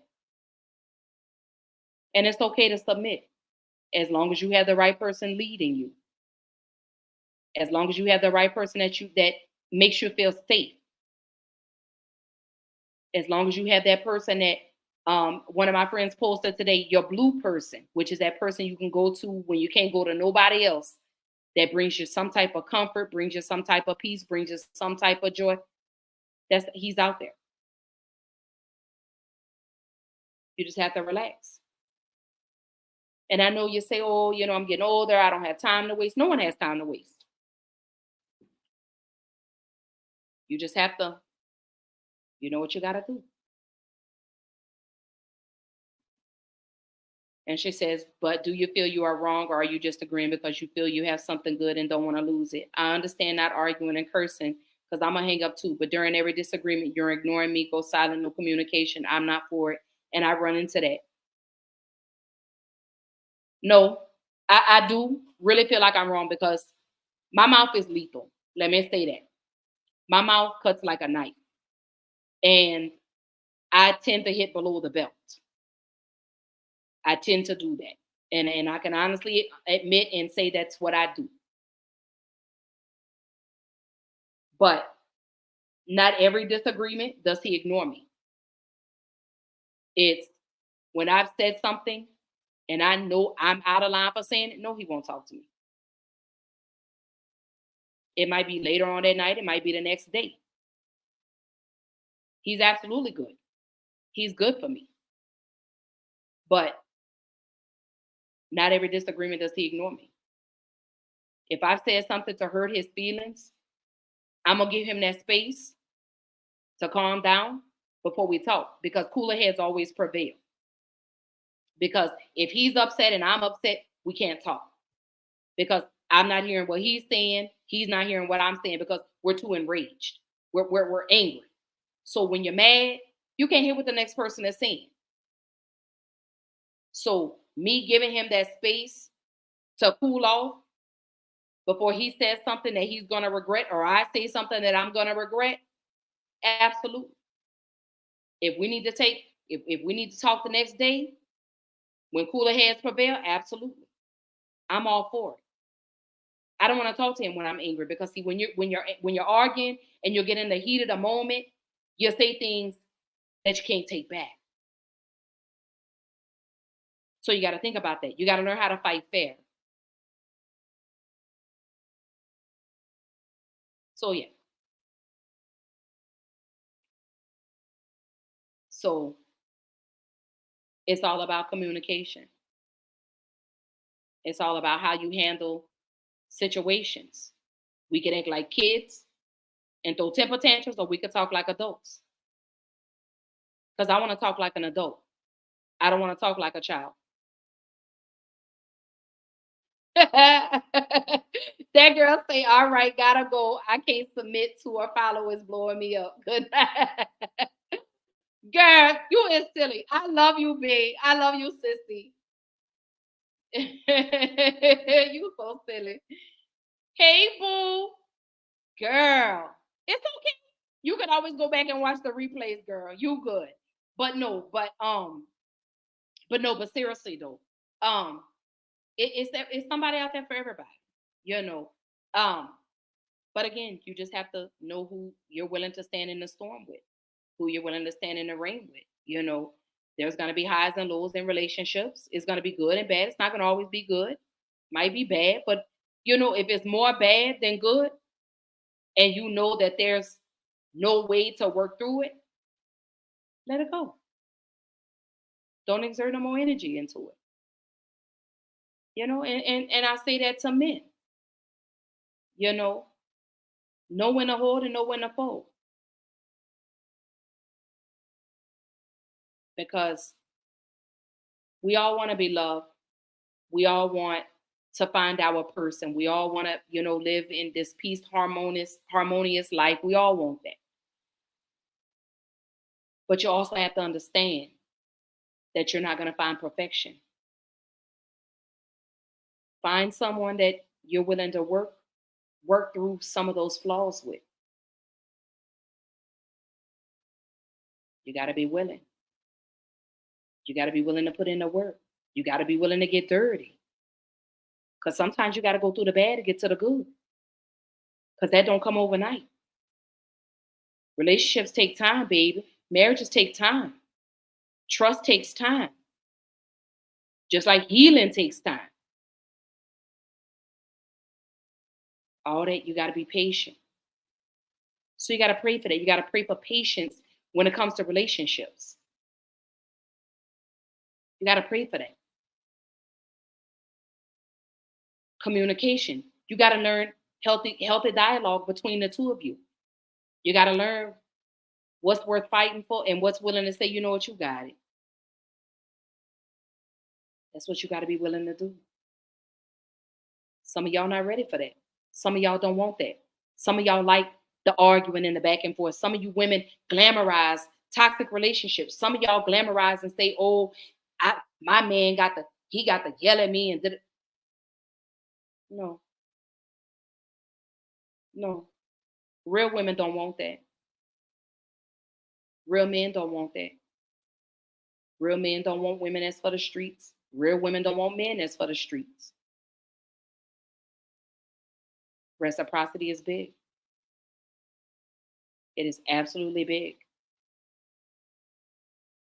So, again, you got to know when to hold and when to fold.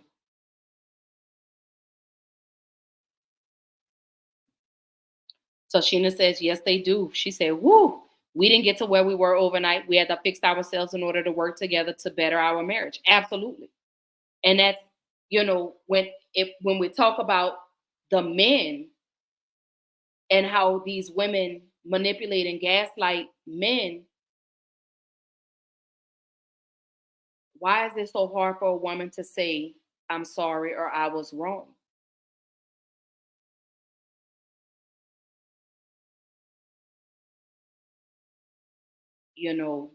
We keep saying we want a good man, but when we get a good man, we don't know how to treat him. And you got a man that comes in and is not only good to you, but he's good to those 5, 6, 7, 8, 9, 10 children you have. He comes in, but you still drag him through the dirt. And that's what I mean when I say stop tearing that man down for the next woman. If you're unsure, if that's who you want to be with, let that man go. Stop holding that man hostage. Stop holding up the line so he can get to his wife. But women, we got to fix ourselves. We really do. We have to fix ourselves. We got to look in the mirror and say, you know what, man. And it's hard for some of us to do that. So Sheena say amen. But it's hard for some of us to do that. And like I say, we're stubborn. And we feel like if we submit, we're giving away our power. No, you're not. No, you're not.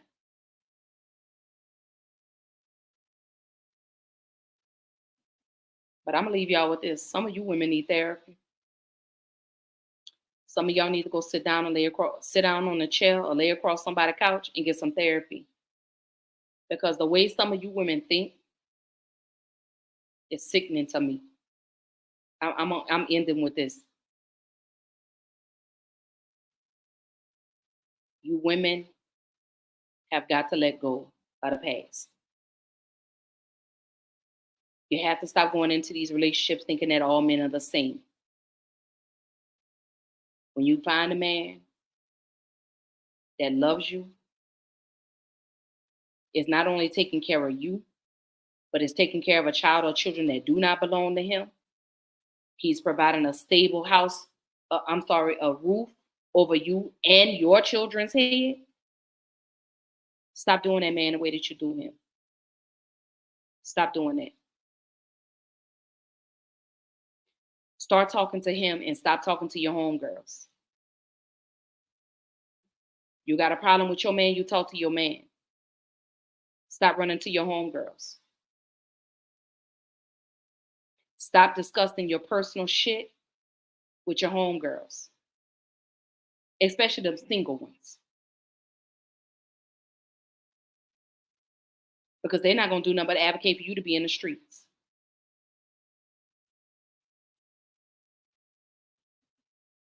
So Sheena say, man, it could be the trauma bonding that is preventing them from seeing that good man. I was a self-sabotage type of woman until my husband checked me on it. I didn't know that the trauma I endured was why I was acting like that. Do the work. I promise that it's a hard yet rewarding experience.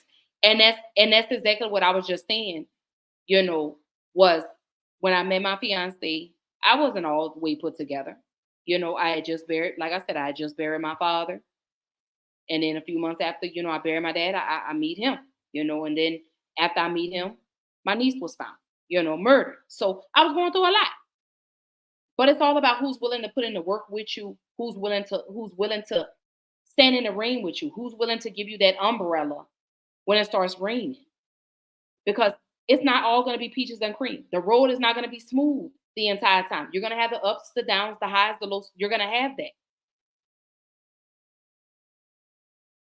And then we have to learn how to fight fair. We have to learn how to communicate. We have to learn how to comprehend what our partner is saying. Because a lot of times we women, and I'm going to repeat this again, a lot of times we women, we're not trying to hear what that man's talking about. And then you wonder why he doesn't talk to you. Well, number one, you shut him down.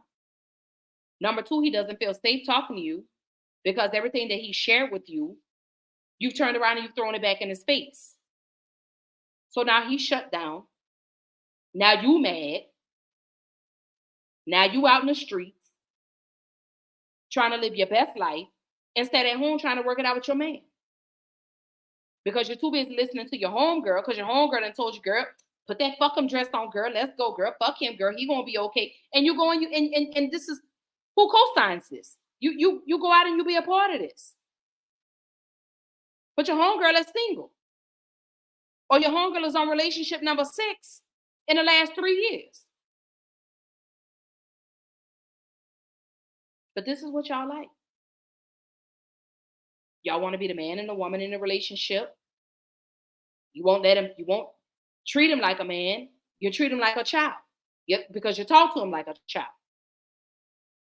And then you wonder why this man don't come home. Then you wonder why it's cold. What part do you play in all of this, ladies? Some of y'all not ready to have that conversation because some of y'all women feel like y'all don't do anything wrong. When my dude checks me, even my sister will tell you. They check me.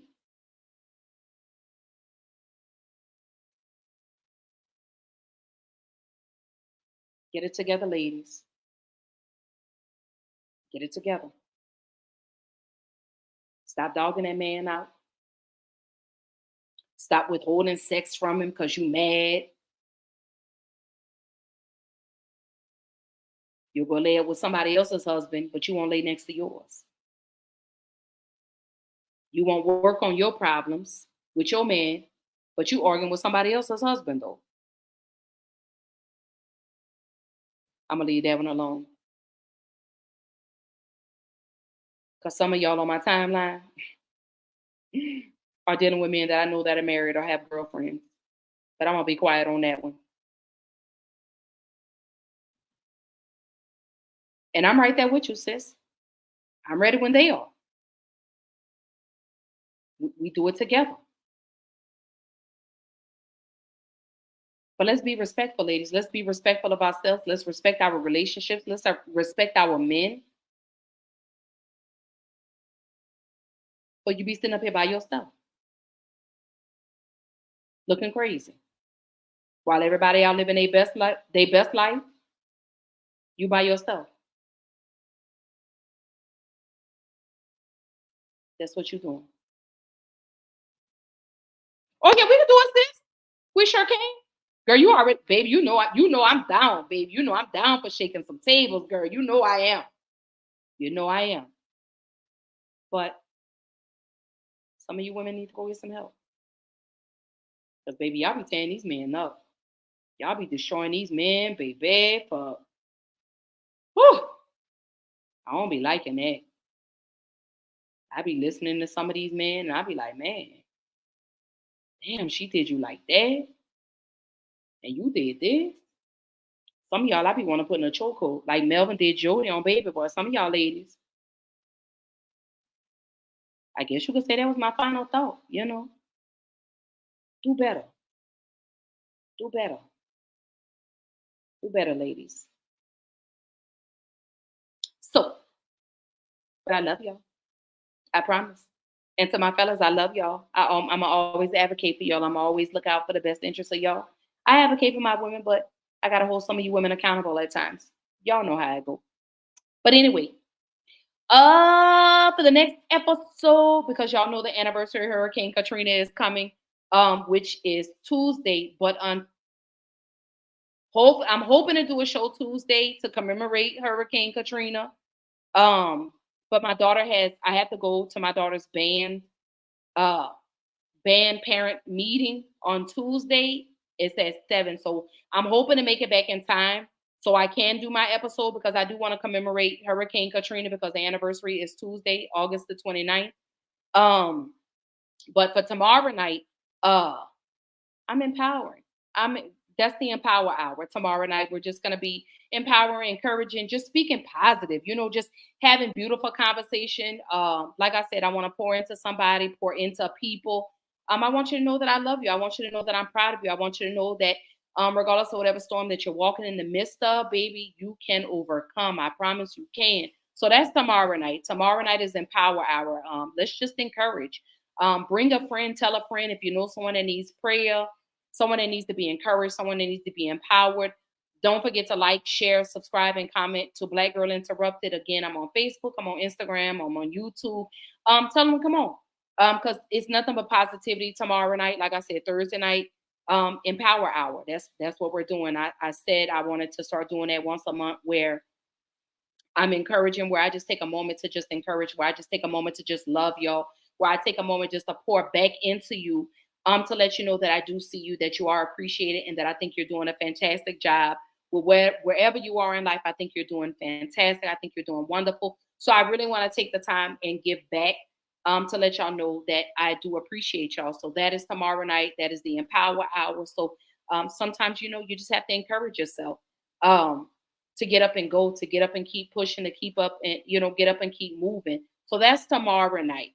Also have a special announcement. If you are in the Houston area, y'all, I'm so freaking excited, y'all. So I am going to be, a special guest here in Houston, it is called Lady D Day. Hold on, let me see. Can I make it bigger? Hold up. I don't know if y'all can see. I hope I made it bigger.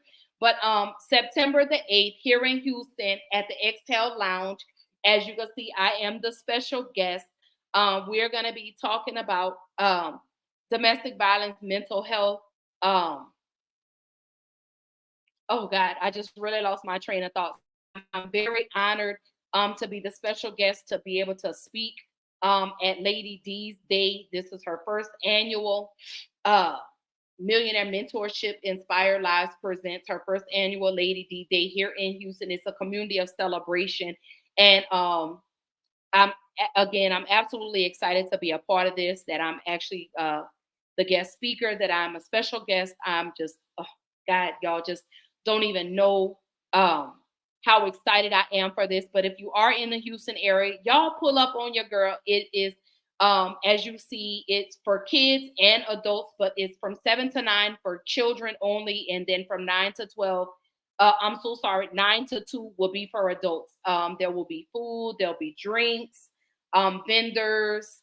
There's going to be giveaways. Like, I'm so excited, y'all, to even be a part of this.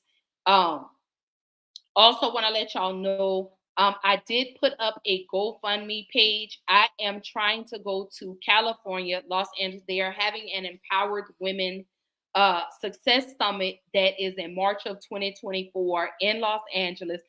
And the ticket, there's so many things that come with it. The ticket is $3,500. It's the VIP package, where I will have an opportunity to be a guest speaker as well as being a presenter at a few of the workshops. I will be receiving an award.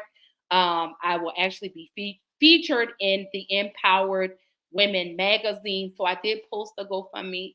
Any amount is not too small. Y'all just help me get to LA. I really want to go. Like, when I say this is my chance to really step out with Black Girl Interrupted podcast, y'all know how much this means to me. I'm trying not to get emotional. But I'm really trying to make this my career. So I'm really trying to put myself in a position where I'm able to elevate and pivot myself to the next level by being able to network with like-minded people that could also help to elevate me to the next level. So again, I will repost my GoFundMe link. You donate $1, $2, $3, anything will help, and it's all appreciated. Again, I'm absolutely humbled for the invite, again, to be participating at Lady D Day here in Houston, being one of the special guests, and then being invited to the Empowered Women Success Summit in Los Angeles, California in March of 2024. So again, I love you guys. I appreciate you guys. Again, don't forget, let me go ahead and put this out here. Black Girl Interrupted will now be on Tuesdays and Wednesdays now that, football season is in full swing. Black Girl Interrupted will be on Tuesdays and Wednesdays. And then again, Black Girl Interrupted presents the Black Carpet Experience will be launching next month. And I'm so excited, y'all. I cannot wait. For those that do not know, let me show y'all the video. And then we're going to go ahead and wrap it up.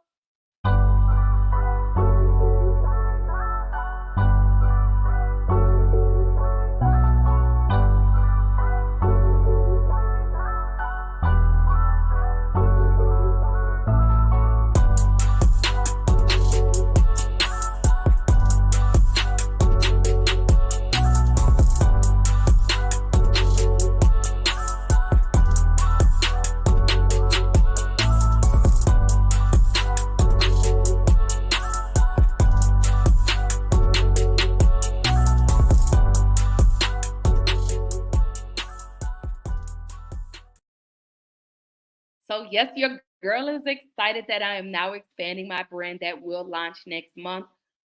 It will most likely probably be the third Saturday in September. I need to check my calendar and make sure. But Black Girl Interrupted presents the Black Carpet Experience. I want to spotlight Black-owned business owners, entrepreneurs. If you're a rapper, singer, dancer, whatever it is that you do, I want to spotlight you. I want to interview you. I want to know how you got started, all those beautiful things. But that I will be doing those on Saturdays. Maybe 2 Saturdays a month I will be doing my interviews. I want to see how it goes. But again, Black Girl Interrupted, the podcast will be on Tuesdays and Wednesdays again because football season is now in full swing, and y'all know how I feel about my Saints. Oh, thank you, sissy. Oh, yes. And I'm really excited. Like I said, I'm really trying to take Black Girl Interrupted podcast to the next level. And baby steps, small thing to a giant. I celebrate all accomplishments, big, small, or in between. But again, tomorrow night, that's the Empower Hour. Sometimes you have to encourage yourself. So that's what we're going to be doing tomorrow night. And like I said, bring a friend, tell a friend, like, share, comment, subscribe. Let me know what you want. The website is up. I do have it up and running. So you can go to blackgirlinterruptedpodcast.com. That will take you directly to the website. I'm going to start uploading new episodes weekly, maybe putting some old episodes up for y'all to go back and check.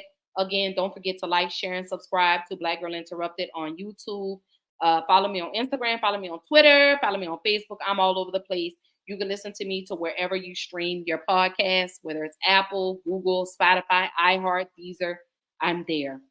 And on that note, I just want to say I love you guys. Again, I appreciate y'all coming and tuning in with your girl tonight. Appreciate the conversations, the comments. All of that is a beautiful thing. Again, I'm deeply humbled. But I love you guys. Tomorrow night, again, Thursday night, 8:30 p.m. Central Time, 9:30 Eastern Time. Again, Empower Hour. Sometimes you just have to encourage yourself. But I love you guys. Enjoy the rest of your night, and I'll see y'all tomorrow. Love you. Bye.